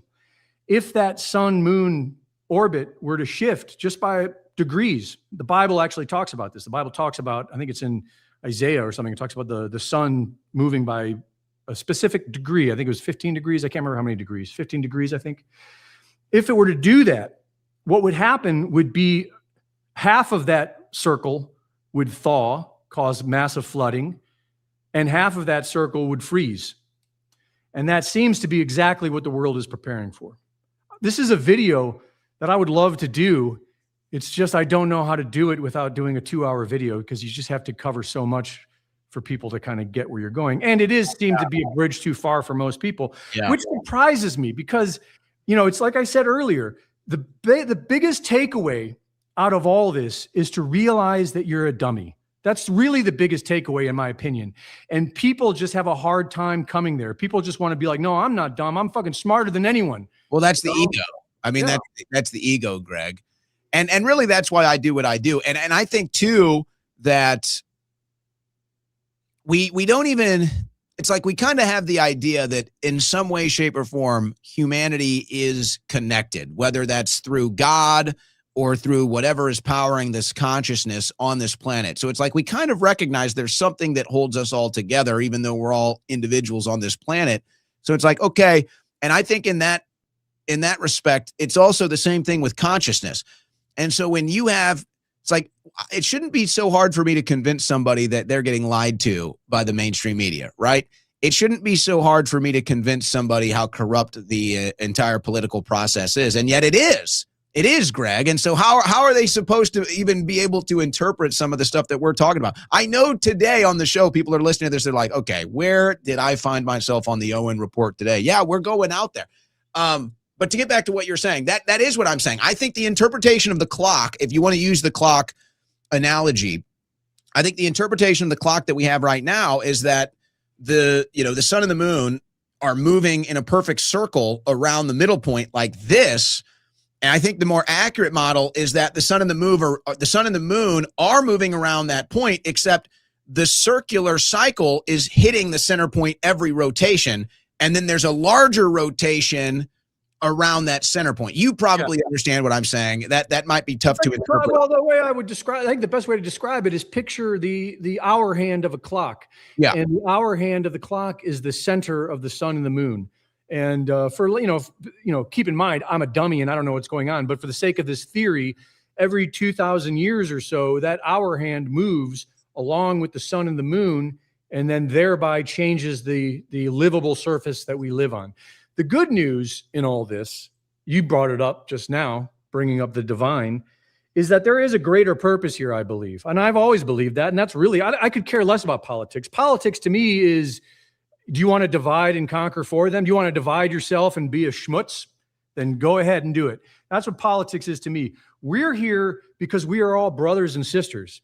We are all family. I don't care if you hate me. You're my brother. And what we are here to do is to first and foremost take care of our own person, show love to our own person, as if our own person is like our own little stray dog that needs to be taken care of. Once we can manage that, then we start looking at each other. We start looking to take care of each other. That's what we're here for, in my opinion. And the good news with all this that's going on is fuck the government. Who fucking cares about them? We're going to have an opportunity to look out for each other and take care of each other. It's going to happen. And we're either going to win and be victorious at that, or we're going to be the biggest losers in the world and just fight each other all the way till our death. Greg Reese, our guest from the Reese Report. All right, last question, Greg. We'll let you go. Alien invasion. Are we going to see it? What are your thoughts? That's an interesting thing on this subject as well, is because, that was probably it's one of the most interesting rabbit holes because it's got more disinformation than anything else. They've invested more into that than anything else. And it's not all bunk. I'm going to put out my own. I have about an hour and a half worth of videos that have never been made public on my take on all this. And I'm about to put them together and put them out before Steven Spielberg does his, to give my take. But my take is that no matter what seems to be real, they've done such a good job layering it with bullshit. It's really almost impossible to sort of find any truth in there. But it's not all bunk. To say it's all bunk is idiotic. I would argue that it's non-humans that are running this place. That's what I would argue. It's non-humans that are doing it. But what I find very interesting is when you look into the abduction experience, there's been thousands of people that have claimed to have been abducted. Many of them will say that they can't tell if it was the U.S. military doing it or if it was aliens doing it. Even Whitley Strieber famously will say that. But one thing that half of them will tell you is that what they're told on board these ships is that a great cataclysm is coming, and that's what the aliens are here to try to help mitigate. I would expect, if we're going to live to see this event, which I think we are, I've been preparing for it personally. I don't try to push this on anyone because I know I'm a dummy, but personally in my own life, I go with my gut and I'm preparing for it. I would expect that they're going to pull out some of this technology when it happens to help them. They're going to use it as like, for example, Noah's Ark. In some areas, they're probably going to pull up certain genetic, chattel that they want and keep them safe to replenish the new world when it happens, depending on how bad it is. They're going to use 0 point, technologies that they've been hiding to help, bring things back once it's over with. I think one of the reasons they've been letting everything go to shit here in America and letting things run on oil when they have this technology is just because they know that they're like 100 years away from this thing. And they're just going to hold out, and they have reasons for keeping us in the dark, and they know they're going to pull it out. So I think we are going to see some of this stuff. And I don't know how much we're going to see before the event happens. The stuff that they showed us last week was such a joke. It made me think, well, okay, we're not going to really see anything now. We'll have to wait until after the event happens. But who knows? I mean, they apparently got 40 new videos of some orbs flying around. I don't know. This stuff isn't even too sexy for me. No, but it's been around. Orbs have been around for decades. I do think there is something going on up there. My best guess is it's just military or some government that has, spacecraft that we don't know about. Because there's actual stuff that I've captured stuff that I would say. I've summoned UFOs. I've, quick story. But I never saw a UFO until I thought maybe they exist, which is weird, right? Because it's not like I never looked at the sky before. But once I thought, it clicked in my brain, I was like, you know what? I bet maybe they're real. Then I went out that night and lit up a cigarette and very skeptically looked up. I was like, all right, well, let's either, I was completely skeptical. I was like basically giving the finger to whoever was up there being like, fuck you, you don't exist, but I'm going to look anyways. And immediately when I looked up, it looked like a shooting star was right over me. And then as soon as I started trailing it, it did a hard right 90-degree turn and zipped off as if it heard me, right? So that was the first time. Second time, I was telling the story to my friends and they were laughing at me. And I was like, you don't believe me? Check it out. And pulled a flashlight out. And I was drunk and high at the time, so I was being cocky and stupid. But still, I pulled a flashlight out and I pointed up in the sky, not expecting anything. I was just being drunk and cocky. And as soon as I pointed it up, it looked like a shooting star, but still, right where I pointed, a shooting star came. And it was enough where everyone was like, whoa, you know? And then the third time, I decided to really bank on it. I was like, okay, there seems to be a connection between us and them. So I went out to Lake Erie every morning to meditate and stare out into the blackness. I went out at 4 in the morning every morning. I figured Lake Erie, if they're going to be anywhere, they're going to be over Lake Erie. And I would just call them. Like as I was meditating, I was literally just kind of like, hey guys, here I am, you know? And on the third day, exactly where I was staring out of the black, a little pinpoint of light appeared. It started getting bigger and bigger. It was multicolored. It was getting closer and closer. It got close enough to where it freaked me out beyond, like I've never been freaked out like this before. I started behaving like a monkey. Like I was literally slapping the rocks I was on and like hopping up and down. You're in Space Odyssey now. You're touching the obelisk. Yeah, exactly. That is exactly right. That is, I was behaving in the exact same way.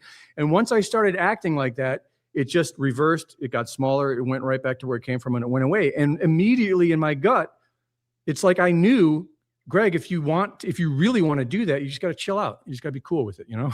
And I haven't repeated it since because I don't know if I want to repeat it. I don't know who they are. I don't know what they are. And I'm a very suspicious person, as you know, I'm sure. And so I've still held out, but I always think about it because I from my experience, and I assume that probably goes for any one of us. I would imagine any one of us could go do that. And some people will tell you they're demons, and who knows? Maybe they are dangerous. Maybe they're not. I don't know. A lot of people have made contact with them, and there's plenty of people that have, and they don't all have good stories. That's probably why I haven't repeated it. But I guess my point being is there's something there, and it's probably and it's always been there. Like whether you call them angels or demons or fairies or whatever, you just go back over 100 years and it was widely known that we weren't alone. It's really been only in the past 100 years when it's been made a joke. But even Abraham Lincoln was writing about the giants in America, the redheaded giants with 2 rows of teeth and the Smithsonian, stash, all that stuff. So it's just been recent that we've been lied to and tricked into thinking that we're the top of the food chain when clearly we're not. Well, I'll tell you what, there will be a lot of opinions on this show today with Greg Reese, but I'll tell you one thing for sure. This is great classic talk radio right here. This is the good stuff. Oh, yeah. Art Bell, I think Art Bell was the best of all time, personally. You'll have a hard time getting an argument here.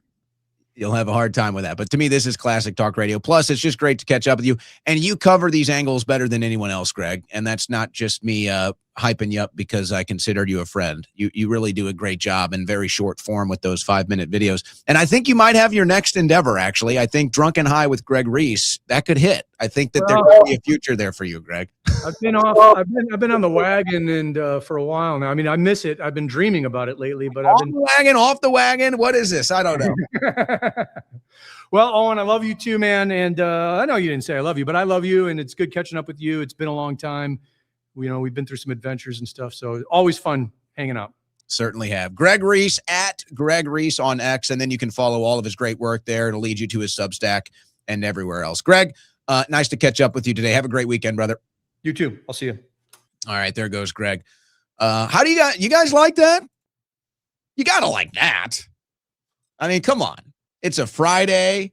The world is completely crazy. We're all burnt out on politics. That's good stuff. That's next level stuff. I keep it very level. I keep it very earthbound here. I keep it very, lowbrow politics, just keeping you informed on everything. That's next level right there. But I rarely go to that level. I like to keep it right here so people can understand what the hell's going on this planet. What the hell's going on politically. But it's nice. It's nice to go to a different plane with Greg Reese. But really, if you go watch that video, I was sharing it on the screen. If you go watch that video about the data centers, it might lead you down a rabbit hole. It really might lead you down a rabbit hole. And if you've never gone down that rabbit hole, it'll certainly pique your interest, I would say. And so there we go. All right. Let's see what we want to do here, guys. I promise I'm taking calls today. You have my word. You have my promise. We're going to take calls. I'm going to take a break right now. I'm going to decide if I want to get into any of these other news stories I have on my desk. Then we're going to take phone calls, and then we're going to read our super chats as we do at the end of every transmission. So stick around. If you have your super chat, we will read that, or if you want to get a phone call in. And folks, I'm powered today by Crash Out Energy. Created by me, for me, but for you as well at crashout.energy. You know, let me just say a couple things about this. First of all, another reason for you to go get Crash Out Energy. Apparently, they're finding rodents now in these energy drink cans. Have you guys been seeing this? Okay, well, that's a new one for me. You won't have to worry about that with Crash Out Energy. I can swear you won't have to worry about that. And you can put your scoop however much you want into your drink and mix it up, and you don't have to worry about a dead rodent in your energy drink. Okay? So another reason for Crash Out Energy. But I do want to say one thing too. And I hope that you guys will understand this, because this is just the God's honest truth. We literally have this thing priced as low as humanly possible, that we can still at least make a profit. And I'm not just saying that. If there's really like two products that you could even compare this to on the market. There's maybe like two, okay? And none of them are like this, but similar as far as fully organic, naturally occurring caffeine, actually healthy, non-toxic ingredients. There's like two others, and it's $69.99 and $79.99. This is $39.99. I forget what the final number is. You're paying like, I think it's like $1.17 per scoop. So it's like $1.17. So whatever you're paying for normal energy drinks, probably like $3-4 now. This is cheaper than an average energy drink. It's healthier than an average energy drink. It'll give you better sustained energy and focus than any energy drink. And the reason why I'm saying this is somebody was asking about, well, are you going to do coupon codes and all this? I said, no. We made this is the sale price. Like, this is the bottom line price. We're not going to do coupon codes. We're not going to do like fake sales where we upcharge it and then say, oh, it's 10 or 15% off or whatever. No, this is as good of a price as you're going to get on any product like this, period. End of story. End of story. And the reviews are coming in. People love it. It's what I drink every day before I go on air. And hey, another reason to get Crash Out Energy. They're finding dead rodents in energy drink cans. I mean, what in the hell is that? That is mind-boggling. So you don't want to worry about that. So you don't have to with Crash Out Energy. Put the scoop as much as you want into a glass, mix it up. No rodents. Rodent-free. Just nice, clean, mental focus, mental energy, physical energy to get you through the day. Crashout.energy, powering me through today's transmission. All right, let's take our final break. When we come back, we'll hit a couple news stories, take some phone calls, hit the super chats, and we'll send you off into your weekend. You're listening to the Owen Report on the Win Network.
Back to the show with your favorite talk show host, Tits McGee.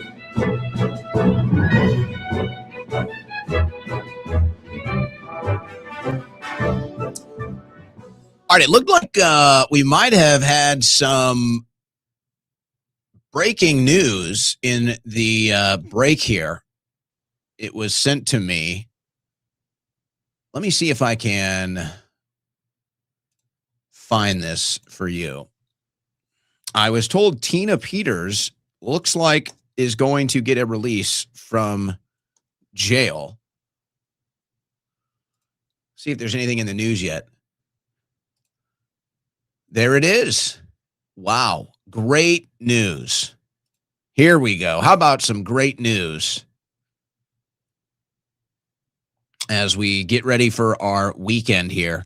By the way, great weather. Are you guys getting great weather right now? I sure hope so. It was 103 today in Austin. Well, I don't know what the official temperature was. It said that on my car. Colorado's Democrat governor, will let Trump ally Tina Peters out of prison early. Governor Jared Polis has reduced the state prison sentence of Tina Peters, a former county clerk convicted of tampering with election equipment, allowing her to be eligible for parole on June 1st.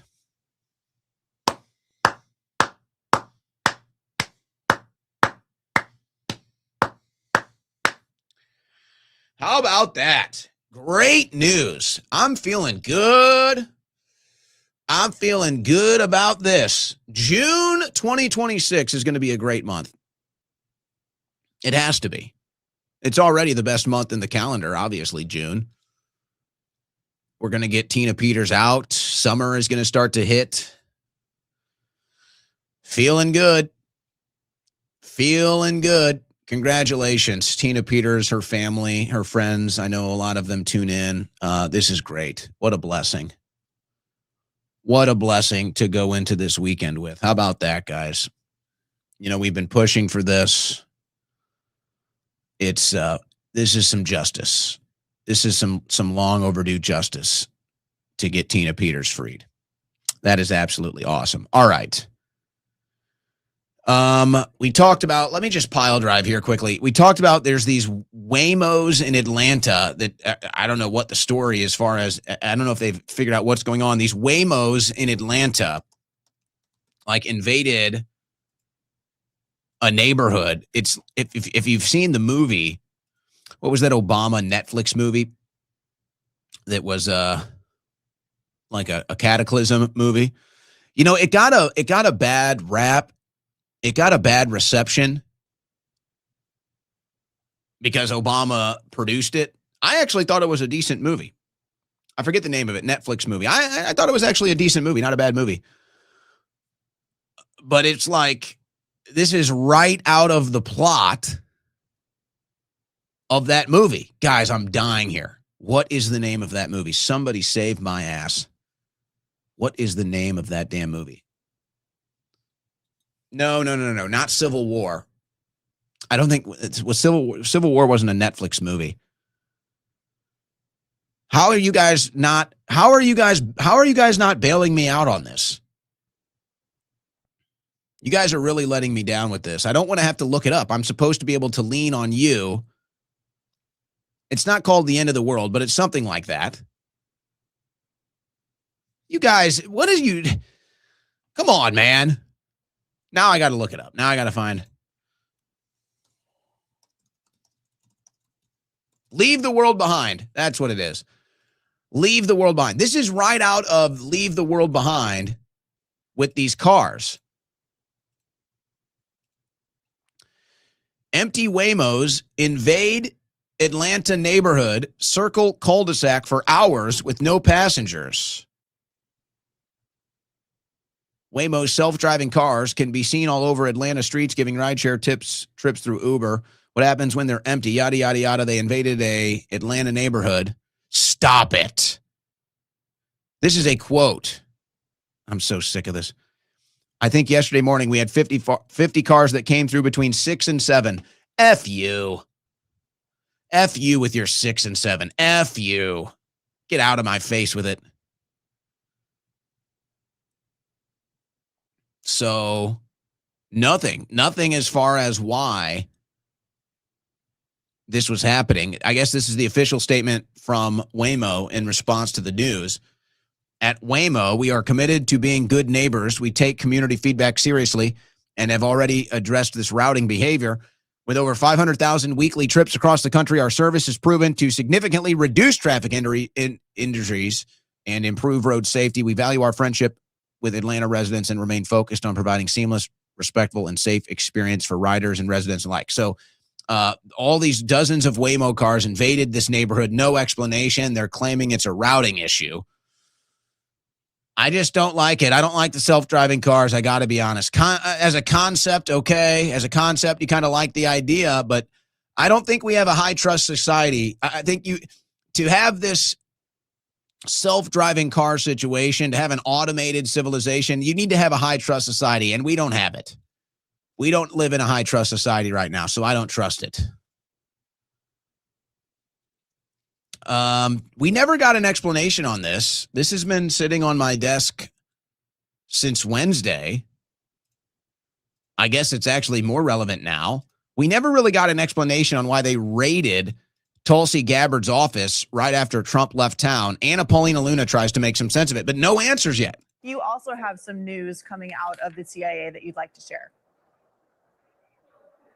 Yeah, so we were actually just notified that the CIA went in and took documents out of ODNI, multiple boxes pertaining to the JFK files as well as MK Ultra.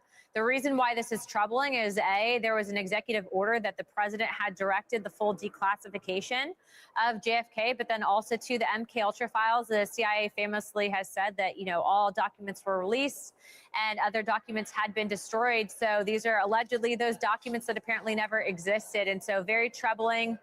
I did just talk to Chairman Comer, and we are sending in the next hour or so a preservation of documents request to the CIA. I have calls into the White House to the director of the CIA himself. And so obviously, as this develops, we'll keep everyone up to date. But strange times we're living in. So the CIA did raid Tulsi Gabbard's office, and they took the JFK files and the MK Ultra files. And now Congress, that is responsible for oversight of this, is concerned that they're going to destroy these documents. And they waited until right after Trump left for China to do this. To say that's suspicious would be a criminal understatement, I would say. I also am warning that we are giving this issue to the Democrats to run and win on in the midterms, and now they are laying the tracks. Bernie Sanders and AOC introduced a bill to pause all AI data center construction. 300 and plus local bills have been filed. Half of planned 2026 data centers facing delays or cancellation. Each one brings billions to local economies. Oh, stop it. Stop it, you big tech hog sucker. The people who say they want American jobs are trying to block the biggest job creation engine since the interstate highway system. I'm sorry, but if you believe that, you're an idiot. It provides a job for about a week when you construct these things, and that's it. Then they run themselves. So please, stop that. You don't actually believe that. Here's the bill, S-4214, Artificial Intelligence Data Center Moratorium Act. But even to take it at face value, it's like, oh, but the jobs. Okay, well, what if this thing ends up crushing our entire civilization? What will that mean for jobs? Then you'll just be slaves. I guess we'll all have a job then. It's just the conversation around this is so low IQ, so lowbrow. And politically speaking, though, who knows what Sanders or AOC know or care about data centers? They know it's popular politically to stand against it. They know they got midterms coming up. They're going to run on stopping data centers. And the Republicans are going to sit here and tell you how great it is. That ain't going to work. That ain't going to work.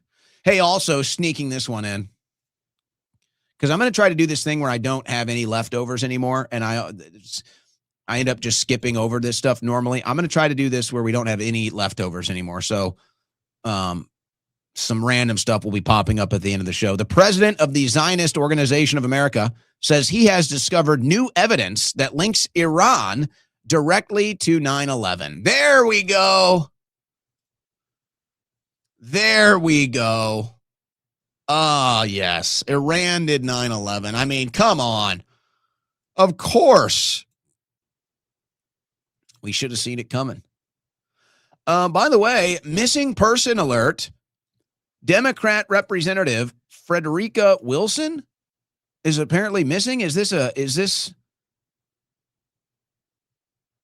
Apparently Frederica Wilson, who is running for re-election, by the way, she has been absent from all her congressional votes since April 17th. 83-year-old Frederica Wilson missing in action, but they say there's no cause for concern. Harvey Weinstein, is Weinstein about to get out of jail? There was a development in his legal situation. He's going to go immediately on the Candace Owens show. Judge declares a mistrial in Harvey Weinstein's rape retrial after jury deadlocks. Jurors deadlocked in Harvey Weinstein's rape retrial Friday, forcing another mistrial in a Me Too era case that has gone to trial 3 times so far. He's been convicted of other sex crimes and remains behind bars. The mistrial leaves the New York rape charge in limbo. So I don't know if it really changes his fate necessarily, but he's trying to clear his name. And maybe they think if they can clear this case, they can retry the others. Ben Shapiro crashing out. I don't know. I had some requests to get into the Ben Shapiro news. The Ben Shapiro crash out today. I'm not too concerned. Let's see. We covered the economic news. J.D. Vance says in his speech to America how they're targeting fraud. If you commit fraud against the taxpayers, we're coming for you. That being ironic because, of course, the number one perpetuator of fraud against the American people is the U.S. government. So I doubt they're going to come after themselves. President Trump admits that the Iran war was to help Israel in a recent interview with Sean Hannity. So there's Trump saying it again. Data center blocked up in Cave City. There's Cave City. They blocked the data center in Cave City, guys. Is that a Utah?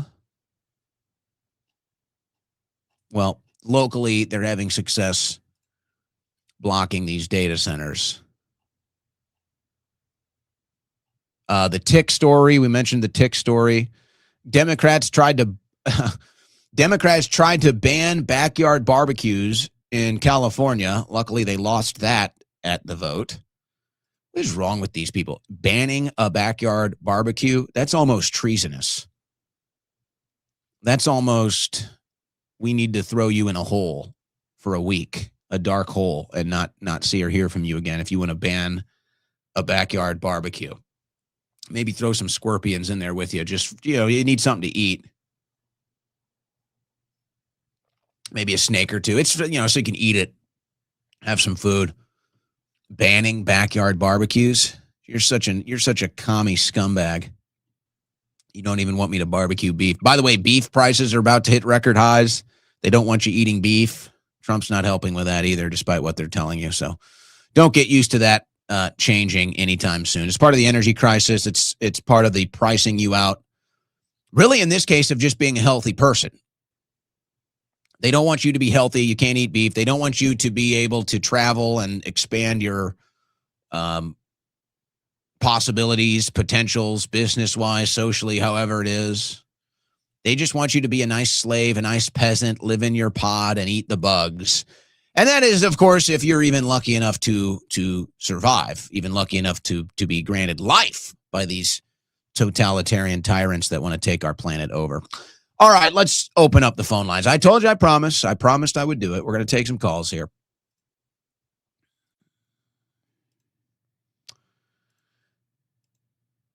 All right, phone lines are open. Phone number 747-200-5560, 747-200-5560. It's been a long time since we've spoken on the phone, so whatever you want to discuss, whatever you want to talk about. It can be what we talked about today with our guest. It can be some of the news that I covered today. However you want to take it, it's yours. Just remember, as soon as I pick up, I just ask you your name. I ask you your name and where you're from, but you are on the air. So, first caller of the day. What is your name? Where are you from? Owl Killer calling from Virginia. All right, Owl Killer. What's on your mind? Hey, so we just heard Trump praise Ted Turner. Did you happen to catch that over the was it a week ago that he passed away? Yes. We have no more use for the guy. Like he's either one of them, or he just doesn't get it. Well, hold on a second. Wait a second. Because I'm not trying to push back with that. But let me just ask you your question on Ted Turner. What was your issue with what Trump said about Ted Turner? Well, did you see how he praised him, talking about how he was such a great guy and how CNN was so good under him and how much it fell? Much it fell? I did. I didn't really have much of an issue with that. You didn't like that? No. So, but my point being is, Ted Turner, I mean, with your time at InfoWars, you know that Ted Turner is like one of the ultimate globalists. He probably put up the Georgia Guidestones. Well, didn't they actually find out the name of the guy that did that? And it could have been Ted Turner, using someone. I think it was a pseudonym. But there's a reason to believe from what, it's always been rumor, but there was enough rumor to believe that he was the guy that put that up. But point being is, Ted Turner was one of those alarmists warning about global warming and all that stuff. And look, I'm not here to, this is no defense of Ted Turner. Let me be perfectly clear. But so my point about that is, and then he'll attack your former boss. He'll attack Candace Owens. He'll attack, he'll go in on these people, Tucker Carlson. He'll go in on the guy who got killed by his son, but he'll praise somebody like there's nothing. Okay. All right. You see what I'm saying? Yeah. I see what you're saying. Because I was like, look, Ted Turner, whatever you think about his politics and, his soul, he was an American, he was an American entrepreneur, and he did change the face of media. And I think that these two things are fair to recognize. That's not in any support of his politics or anything like that. So I didn't really have a problem with Trump saying that, but I understand the angle that you're taking, which is, and this is just a pattern of behavior now, isn't it, Owl Killer? I mean, Trump talks about how much he loves the Clintons now. And that was definitely not what was voted for. You know what I mean? The whole idea with the Clintons, supporting them, like they were your arch nemesis, and all of a sudden Bill Clinton's such a great guy and all this because stuff. she'd be in jail. Because she'd be in jail. Oh, not so much. And my point being is that he either, I know you saw the John Rich thing where he's talking about where he's explaining to. John Rich explaining the whole thing with the vaccines and the whole issue with the vaccines to Trump and how COVID was created in a lab. And then what's his name? Lindsey Graham comes and tells him, if you believe that, that's a conspiracy. That's one of the stupid things I ever heard. So he either one doesn't get it or he's with them, because I remember him on the debate stage. He said that Russia did not invade Ukraine to Jeb Bush, and he got a lot of pushback about that, but he stood his ground, and now he says that they did. Did you see my coverage earlier this week about why I believe the Fauci thing is actually a Trump thing? Did you happen to see that? Yes, yeah, I caught that, and I agree with you, man. I really do agree with you with that, and I'll tell you something. If we end up in you can get away with it one time. If we end up in another lockdown because of this stupid virus, you think people are not going to put two and two together that, hey, every time this guy's in, we get a lockdown? Like there's no way that he'll be able to live it down. Well, I don't think it matters anymore, because at this point, the White House has at least some sense of awareness that they're not so popular, right? I mean, they know about the MAGA divide. This is why Trump is crashing out over anybody on the right wing that isn't a member of his cult. So my point is, they know that the person that still supports Trump, and I'm not trying to be mean to people. But let's just call it as it is. They know that the people that support Trump at this point are just useful idiots. And so they just figure it doesn't matter if we do another lockdown under Trump. If they can't figure out that Trump is not working for them anymore, then we don't even have to try to hide it. And so I think that I feel that the Trump cult and these Trump cheerleaders and defenders every day, they're the ones that are opening the path for another lockdown, because the administration looks at it and they say, oh, we can lock these people up and they'll still support us. They'll still say how great it is and how patriotic it is. Now, this is what's America first and all this stuff. So they've already tested it. They've already tested the system to see it's like, okay, what can Trump do that is totally betraying the base and these people will still support him? And so to me, that was their green light, which is, hey, we can cause an energy crisis. We can do lockdowns again. We can do whatever the hell we want. These people will still support Trump. So we'll have enough of a semblance that it's popular with our propaganda that we're going to go ahead and get away with it. So I do think, it's unfortunate. It's unfortunate that that's what MAGA is going to end up being. When it's all said and done, if that's how it goes. But I think that that's a fair assumption of where it goes. Thanks for the call, Owl Killer. Next caller, what's your name, where you're from? Hey, Owen. Hi, what's your name, where you're from? My name's George. I'm in Portland, Oregon. All right, George. And glad to talk to you. I'll make this kind of quick and I'll get off and listen. Have you talked about the Elliot Page doing the Achilles character now in that movie? I think we mentioned it earlier. Okay. I think I did. I don't. It's a total travesty. It's a total travesty. And actually, there was a story that came out today. Matt Damon was talking about filming it, and he said it was the hardest movie he's ever done.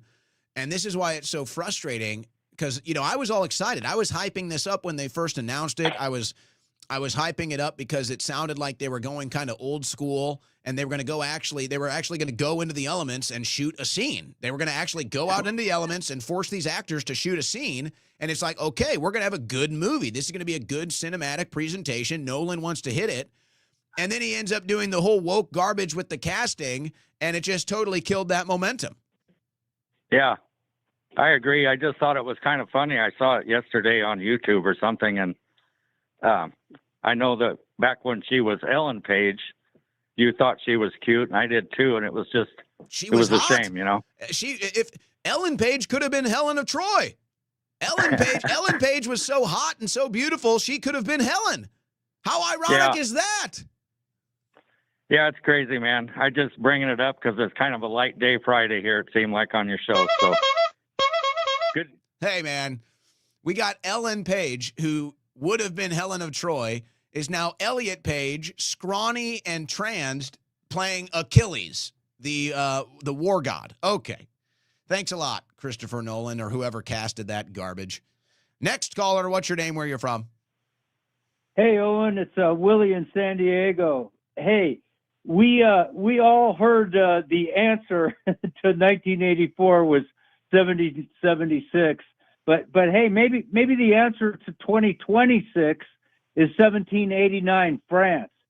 You know, it's a tax-paying American citizens versus the elite globalist Epstein class now, and the disconnect is incredible. It feels like Trump is bubble wrapped in a White House playpen with a Zenith TV locked on Fox News and a tablet connected to Truth Social to conduct foreign policy. But when do the people? Well, he's got three start hot saying, chicks. You know, what do we have to lose? Trump has we three need hot to fully chicks. utilize the internet and come together to fight the donors' total monetary control over our leadership, like Massey's doing right now in Tennessee. Yeah, maybe we'll get there. Maybe we'll get there. And I forget what you said because you kept talking over me, so now I don't even remember what my response was.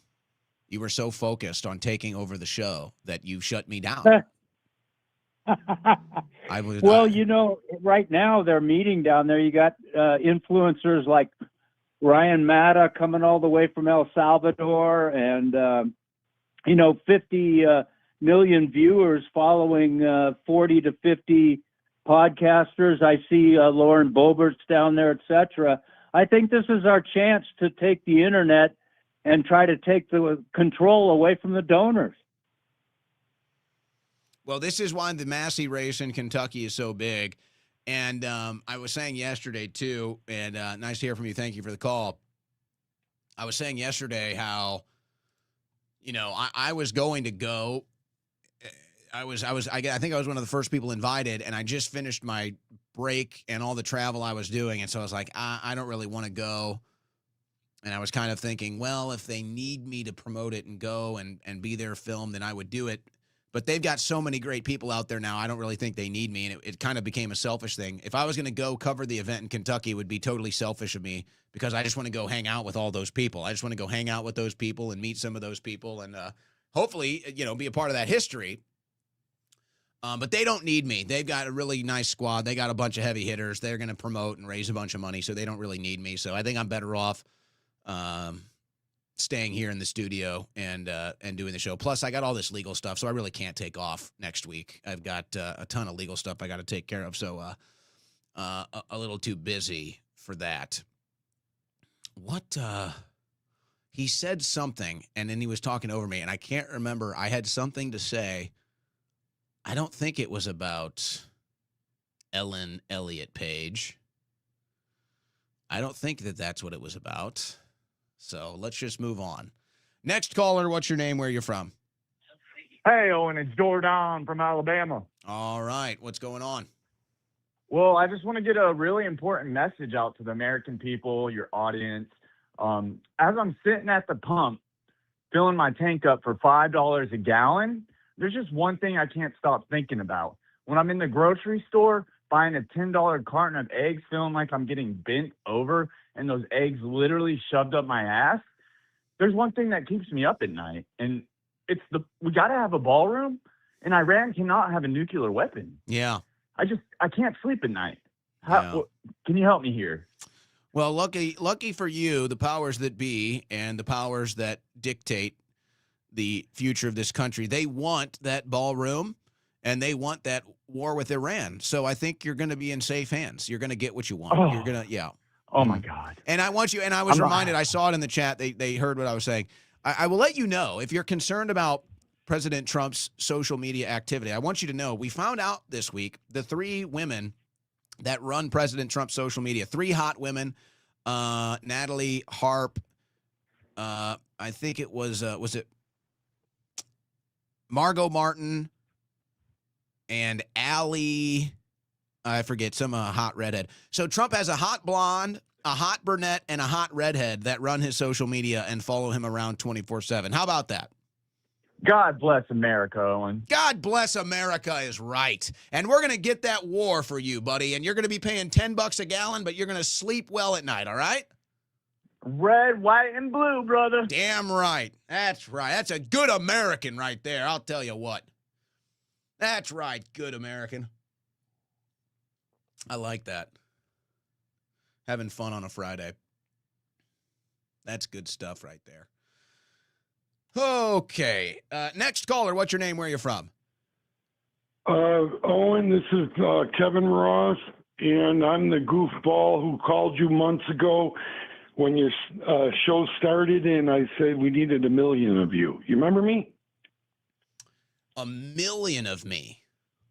Yeah, I said we need to duplicate and make replicas of your logic, your policies, your thinking, and well, you. maybe that will be You the don't final remember that, outcome. and that's okay. No. Maybe gotta- that will be the final outcome of this show. But I don't know if 1 million of me is enough. But it'd be a good start, right? What do you guys think? Okay, The ladies in the chat, how do you guys feel about that? All right, go ahead.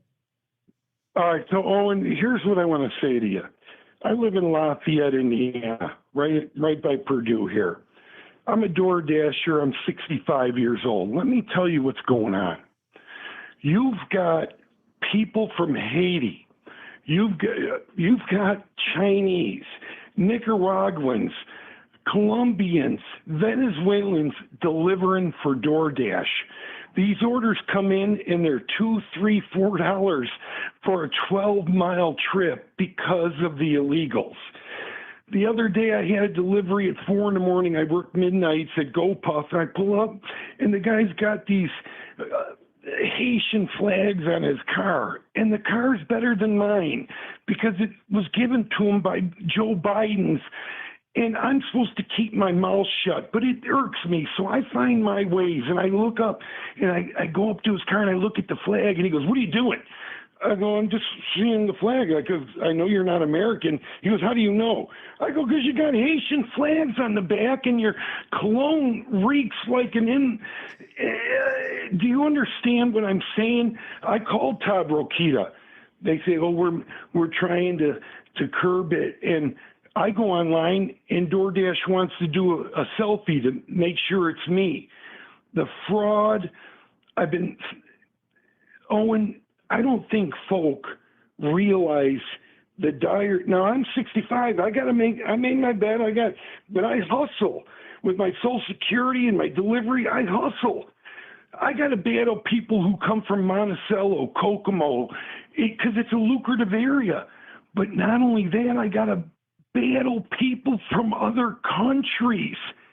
Do you understand the plight of the American people? Let me say this to you before you hang up. Back in the day, I had a Trump Pence sticker sign. I took it out of a farm field on a delivery after the election, and I put it up. And then when Pence stepped in it and was an absolute idiot, I put duct tape over Pence's name. Now the Trump sign is down. And then the last election, I got an opportunity to get a Trump Vance. That never even made my wall. I'm so disillusioned. I thought what you thought.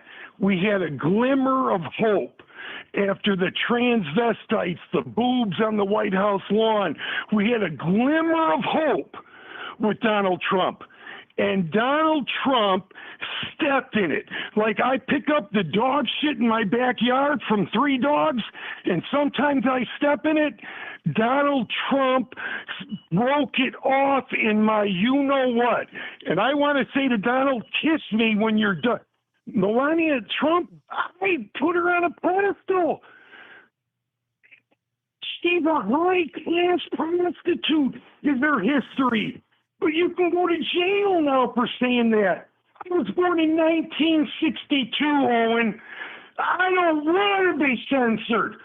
I want my freedom. I want to speak my freedom. I cannot take 1 second of being curtailed in my speech. That's why I did you. That's why people need to jump on your train. Let me tell you something, Owen. I never thought at 64 years old that I might have to deal. I'm spiritual. I never thought I might have to deal with the mark of the beast or the 6 to buy, shop, and sell. Even with my Marlboro consumption, I'm going to be here. This shit is rolling downhill like Frosty the Snowman turning into a snowball. I'm telling you, Owen, these data, Owen, do you understand? I can't even get it out of me. But I did no black pill and beyond. I never had a problem with Israel. I drove a cab in a limo and moonlighted in Chicago, driving Israelis coming in. And I asked him, this is when Reagan was in power. And after Reagan got out, and I asked him, what do you guys think of the United States? And they said, we need another leader like Ronald Reagan. And this is when Clinton and stuff was. But I was a deaf mute. I was Helen Keller. I didn't know. Now I know. And I'm telling you, Owen, it's bad. And I love life. I got a bad knee, a bad hip. I smoke. My prostate's the size of a melon. I love life. But we're in trouble. And I thought I'd be close. I thought I'd be gone. I'm not done. I'm still here. And this shit is coming. That rant was brought to you by Crash Out Energy. Secure your canister today at crashout.energy. They're calling it Chud the Boomer. We're calling it an epic crash out. We're calling it the rant. Let me just say one thing in response. I'll take one more call. You got to let him cook. You had to let him cook. You had to let him do it. We had to let him do that. If not for therapeutic purposes, but for radio purposes, we had to let him cook there, all right? Now, let me just respond to one thing. Well, I guess really there's two things. First of all, I've been traveling.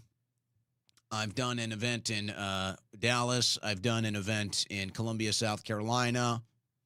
I've done an event in Orlando, Florida. I did an event in, where was I last? I can't even keep up with myself. West Palm Beach. Point is, I've been around a little bit lately, and I've been talking to people about that because people are traveling, and they're like, oh well, I just DoorDashed food, or I got an Uber here, whatever, and then I talked to some locals, and pretty much everywhere you go, they'll tell you that at least half of the drivers are foreign, and it kind of depends on where you're at. I'd say in Austin, it's about 50-50. In Austin, it's about a 50-50 split, whether you're going to get an American or a foreigner. Apparently in New York, it's like 95%. You're not going to get an American. So it maybe just depends on where you are. But it's about a 50-50 split. So, anyway, and you probably know this if you use these rideshare services or food delivery services that the last caller was talking about. So what happens is, okay, we know that that's the reality when it comes to this new service sector where a lot of these jobs are going, or where a lot of people that just need a job, just need to get a job as soon as possible, start getting an income. They end up going to these service sector jobs like these delivery services. And yet half of these workers in that field are foreign. They're just simply, they're not from America. So when I hear this, and I'm having these debates, and I hear this from the Trump administration, I hear this from the Trump supporters, they say, oh, there's more Americans. We're not hiring foreigners anymore. Only Americans are working here. It's only American. I'm like, there's really just no response. It's like, if you actually believe that, it's like they treat you now like the Democrats treat their voters. It's like Biden can just say, oh, the border's secure, and they just say, yeah, the border's secure. Like, it's complete BS. They get Biden sharp as a tack. Oh, Biden, look at how sharp he is. It's like, that's where it's at with MAGA. Trump just says, They just say, oh, we're only hiring Americans. We're not hiring foreigners anymore. You go and order a food delivery service. It's a foreigner. You go hire a ride share. It's a foreigner. So it's like, how do you even respond to that? They just put out this fake information so that the MAGA cult will use it in these debates like, see, everything's going good. That's not the reality, though. That's not the reality. So how do you even, it's like you can't even have the debate when people don't want to live in reality. And that's what it is. All right, let's take one more call before we hit the super chats. Last caller of the show. What's your name? Where you're from? That's not going to cut it. Let's try one more time. Final caller for today. What's your name? Where you're from? Oh, wow. Hey, what's up, Owen? This is Ivan from LA. All right, Ivan, go ahead.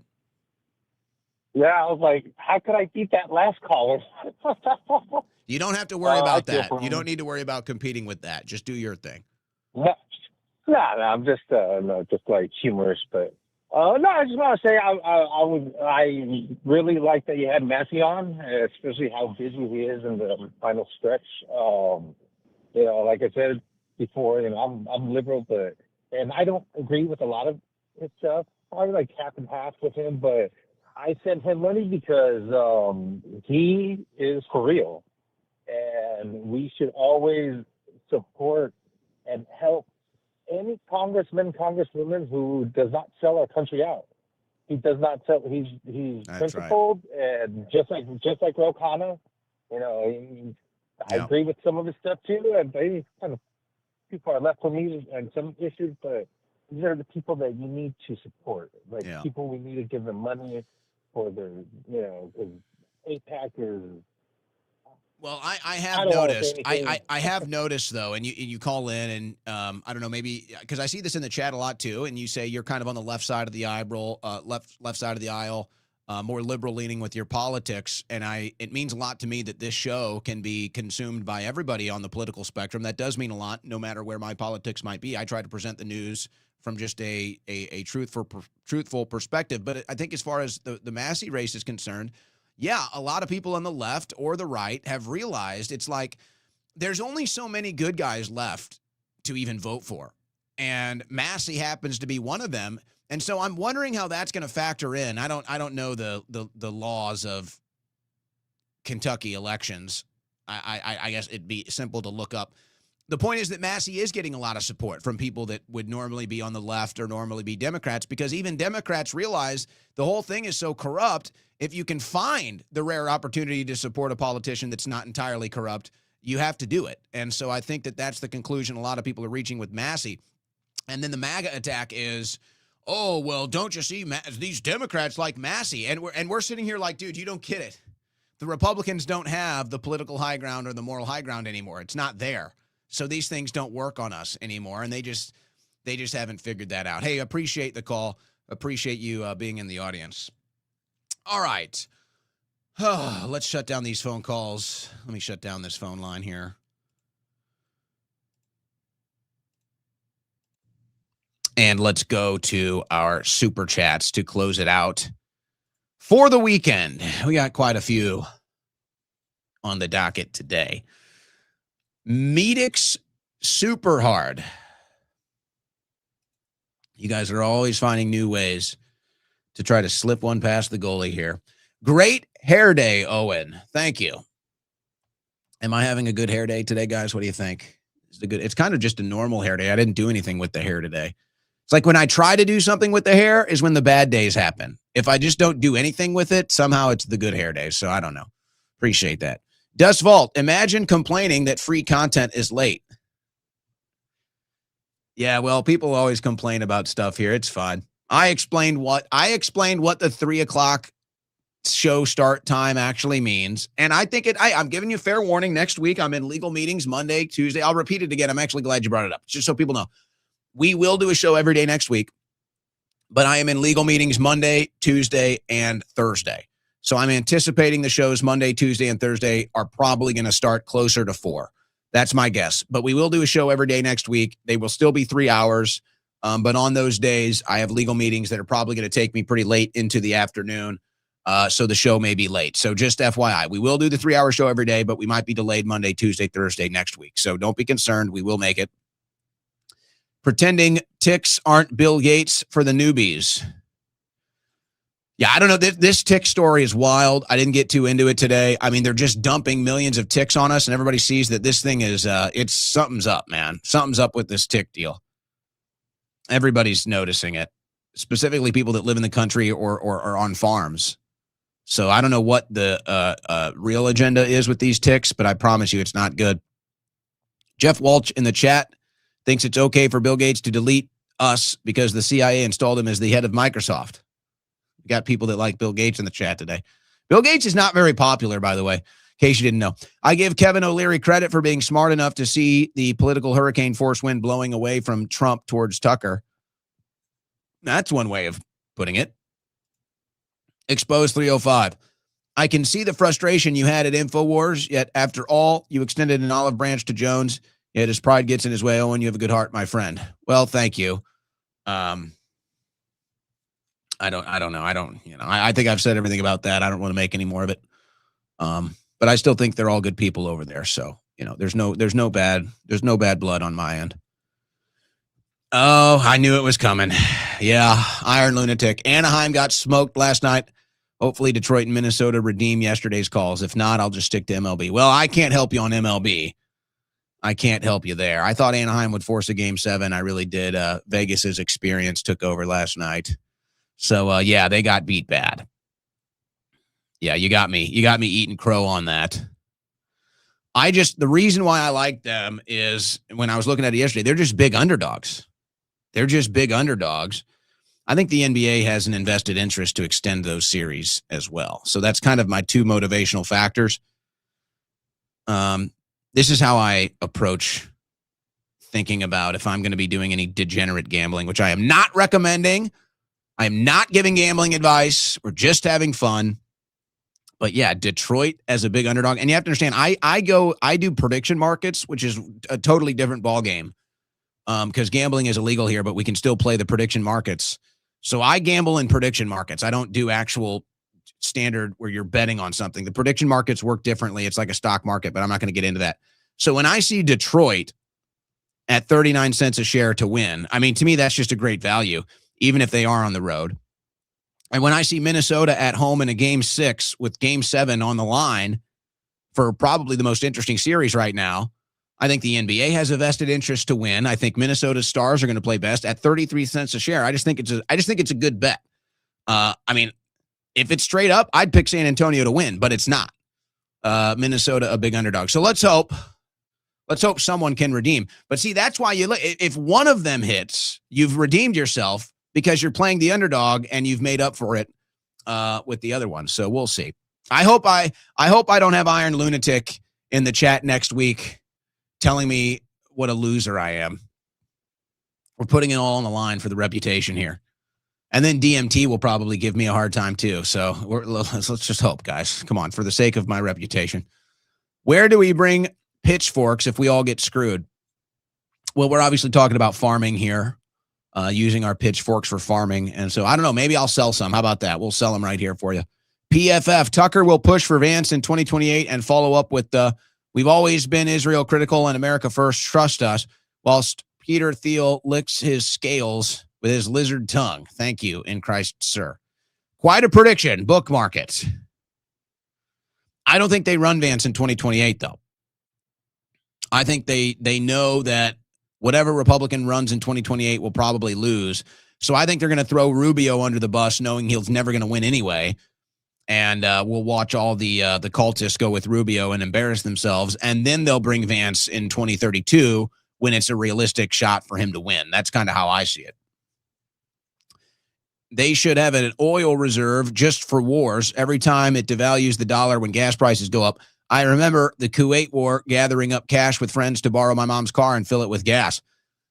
Well, again, take it all with a grain of salt.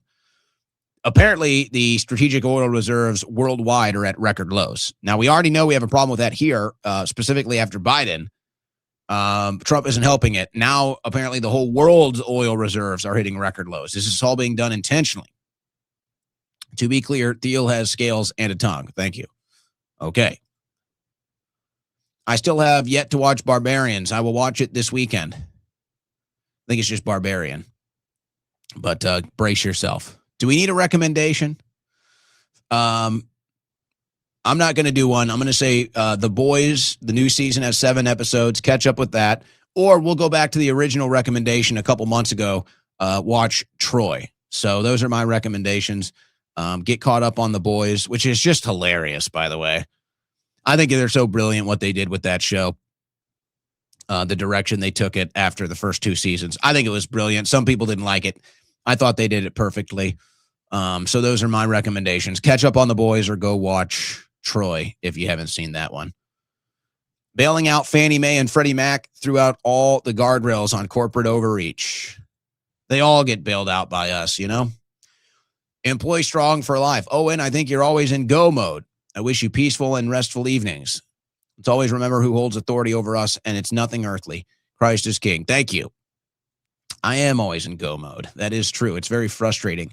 And I just hope people understand it because I feel bad.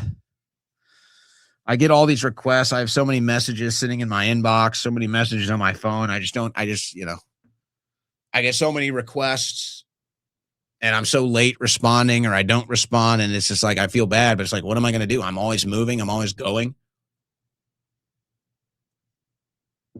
So that's all I know.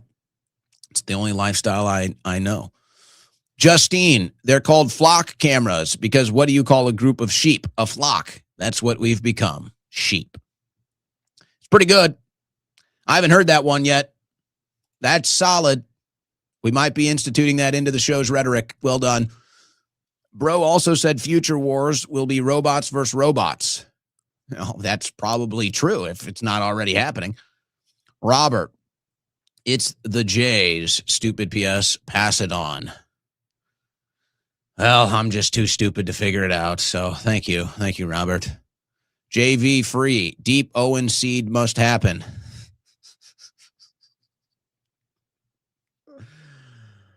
Oh, he's right, though, guys.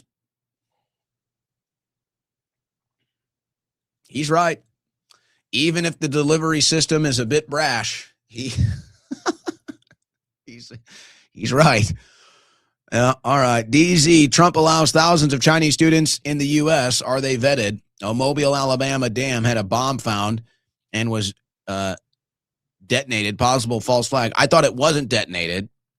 They were doing that routine maintenance. They found the IED. I do think didn't they end up finding what they thought was the switch for it too? And yeah, Trump clearly, look, whatever Trump is doing with these Chinese students and this whole thing, there's some angle behind it. This is how he negotiates. This is how he does deals. So he cut a deal with China to let them come into the country, buy the farmland, run the beef industry, and keep their students here and their spies here. So I don't know what we're getting out of it. But that's what China's clearly getting out of it. So I don't know. Who knows what we're getting out of it? Maybe nothing. Ricky Dickey. Hey, Owen, I'm Canadian and enjoy your show. I hope Representative Massey wins. Just like you, he seems like a genuine guy. Keep up the great work. Thank you, Ricky. Love hearing from the international audience. Thank you, Ricky. Does Trump vet any of his advisors? Most are neocons. No, I think Susie Wiles is making the vetting, I would say. Bro is the UFO whisperer. Yeah, apparently Greg Reese can summon UFOs. Does that scare you or does that make you feel good? I don't know.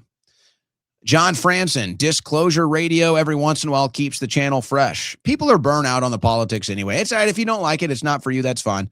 But people are just so burnt out on the politics. We take a different angle. But it tied into the data center, so I thought it wasn't a bridge too far. They find an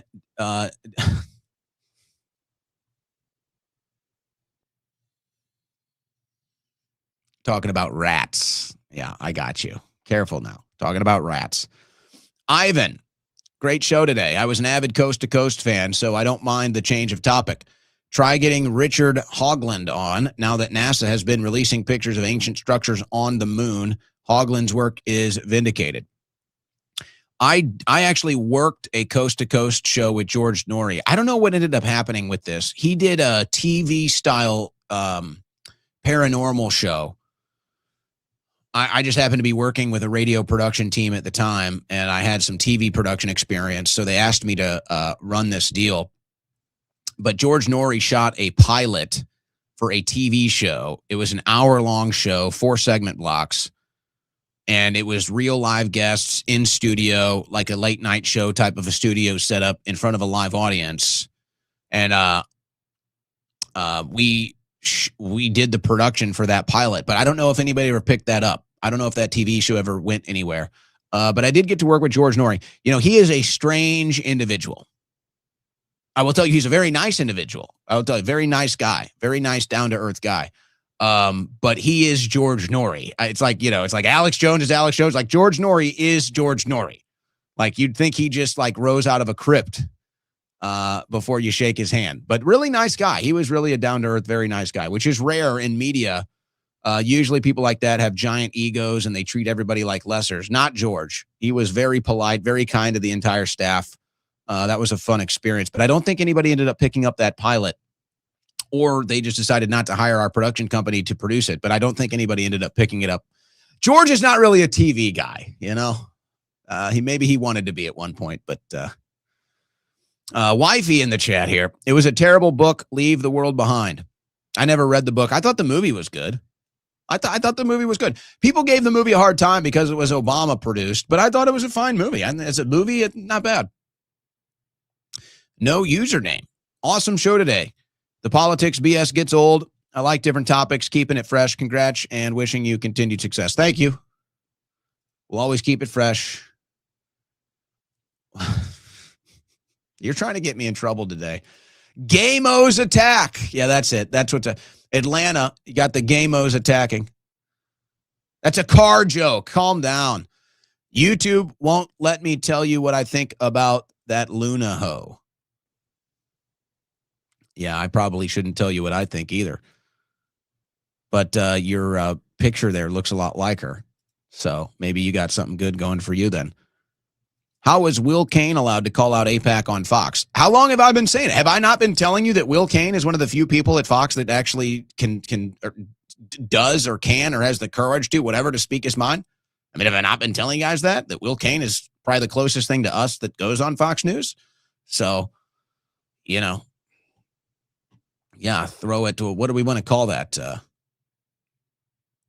We're going to put another feather in my cap for that one. I told you about Will Cain. I hope they keep him around, but he'll have a career no matter what. If they get rid of him at Fox, he'll take his show independent. He'll do better than ever. So, yeah, that's how that goes. Less data center talk, more baby making. Well, who wants to produce my dating show? All right. What if we put out an email? Should we put out an email? I could have DMT run this. We will put out an email address, and all women interested can send their resumes. Send us your resumes, and we'll start producing the TV show. You in, JV? You ready for this? I think we can get it done in a couple months. I like women. I like red meat and ladies of the night. All right. You are on one on a Friday. Owen Jones Schroyer, W, return to the show. The leader in truth. Thank you. Thank you. I think yesterday was a very strong broadcast. The answer to 1984 is 1933. Tay, I replied on X, the Obama movie title. Yeah, I got it. We got it. Leave the world behind. Ex-girlfriend cheated with my lawyer, went to BTS concert in Tampa. Isn't that the Asian K-pop band, BTS? That's the popular Asian K-pop band. You should have gone. Sounds like it would have been a fun concert. Screw the girlfriend. Who cares about that? Guys, I'm telling you. Don't get emotional about girls. Just don't do it. At least don't let it dictate your behavior. You know, internally, whatever you're going through internally, do not let that out. Don't even let a hint of it out. Any woman, they cannot know how you really feel. You need to be publicly indifferent Do not let women make you emotional. Just don't do it. Ani Eldos, why was Tom Alexandrovich freed? Well, so he could escape to Israel. There's an easy answer to that. Based Chud the Boomer. Chud the Boomer, man. Clip it, put it up. Billy Cardano, not a black pill. While I understand your position, if Massey loses, the conservative movement is done, but it's already done. 99+% of Congress represents Israel. Is it much worse if we are 100%? Yeah, I get what you're saying, but it's more like that's like shutting the door and welding it so that nobody else can get in. But you know what? Even aside from just the raw political angle, let me just give this warning. Let me just give this warning to the audience, because I'm telling you, this is going to be this is not going to be fun.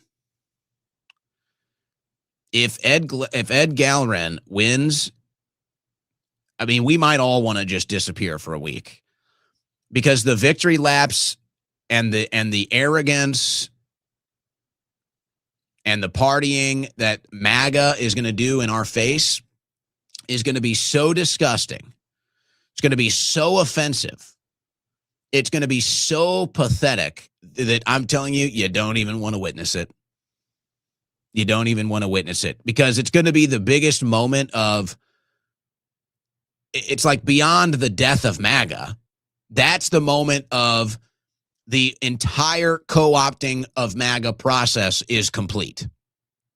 That will be their moment.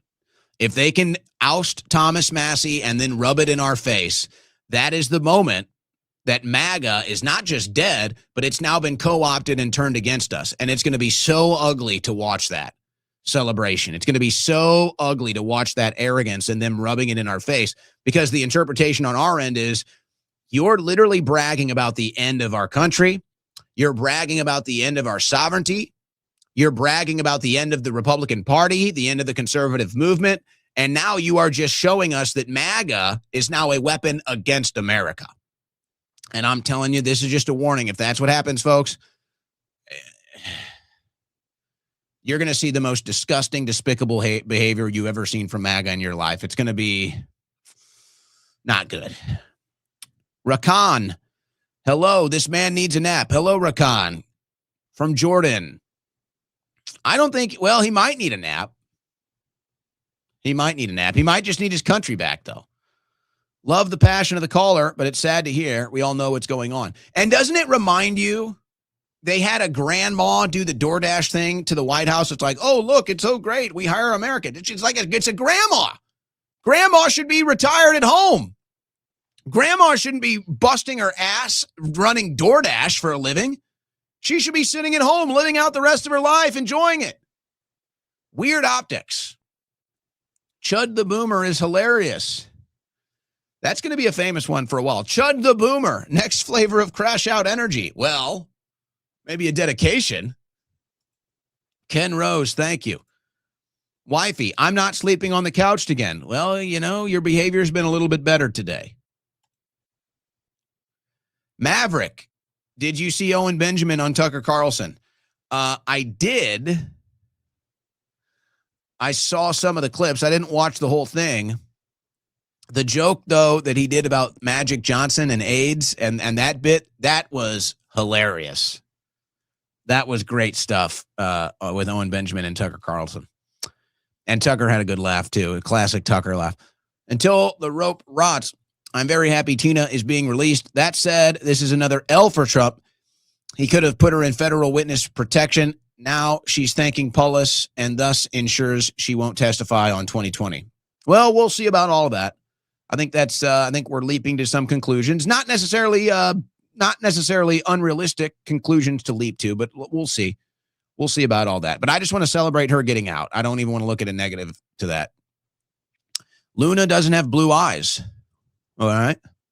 Is that a disqualifier for me for the reproduction that needs to happen? Is that what you're saying? Do you have blue eyes? Is that your argument? Are you going to put that on your resume? Do you want a DMT? You want to start getting these emails? You want to see what kind of resumes we get here? The Bikini Truther. Loved that you had Greg on. Thanks for being here for us. Hey, thank you for being here. Appreciate you. La Bellissima Estate. Owen, do you believe in Tartaria? Huh. I think that's a bit of a heavy question to ask. And most people probably don't even know the question that you're asking. I think that the evidence of Tartaria or a past advanced civilization in the West is pretty overwhelming. Now, however you want to classify that or whatever name you want to call it, that's kind of up to the communities that research it and discuss it. They've just landed on Tartaria. But I would say that the evidence that has been produced, a lot of it on the East Coast, I would say the evidence that's been produced that there was an advanced civilization in the West, in the United States of America before we came here that we built on top of, I would say there's some pretty heavy evidence of that. Now, whether you think that is some ancient, Tartarians, or whether you think that that's just, some humans that were here before us that we just don't have a historical record or archive of, I guess that would be the debate. But I don't even, it's like, you say, like, do you believe in Tartaria? It's like, well, I can't deny the evidence that there was past advanced civilizations in the United States of America that we built on top of. That evidence is undeniable. What you believe that evidence leads you to conclude is a completely different argument to me. So it's not like, that where do you believe? Well, it's not that I believe. It's like you can see the infrastructure. So that's not like, do I believe the infrastructure is there? No, the infrastructure is there. I guess, do you believe it's a Tartarian race or a Tartarian civilization? Well, I don't know. But the evidence is there. I mean, you can't deny the evidence. Not ready for the number of spirit cookings if Galerin wins. Yeah, something like that. Current Latina girlfriend and I will vote Fishback 2026. APL is a fake Latina. What's her last name? It's like Hoffenfauer or something. It's something like really Germanic. Leave APL alone. We got to stand up for someone. They get their AOC. Can we get our APL? All kinds of conspiracy theories on how she ended up in Congress. Oh, the Owen report going to close us out today. Is it true that DMT turned on Trump extremely early, was early about Israel, and got harassed by MAGA cultists online, which made him flip to the left? Well, I don't know. I guess you'd have to ask DMT that. But you'd have to produce the evidence, I'd like to see the evidence of such claims. And if you can produce the evidence to the audience and you want to make these claims, then we can go down that rabbit hole. Or you can always have him pop on air and we can ask him these questions and see what he has to say. But he's about to be receiving a lot of resumes and emails. We have a new mission now, so that's how that one is going to go. All right, guys. Hey, listen.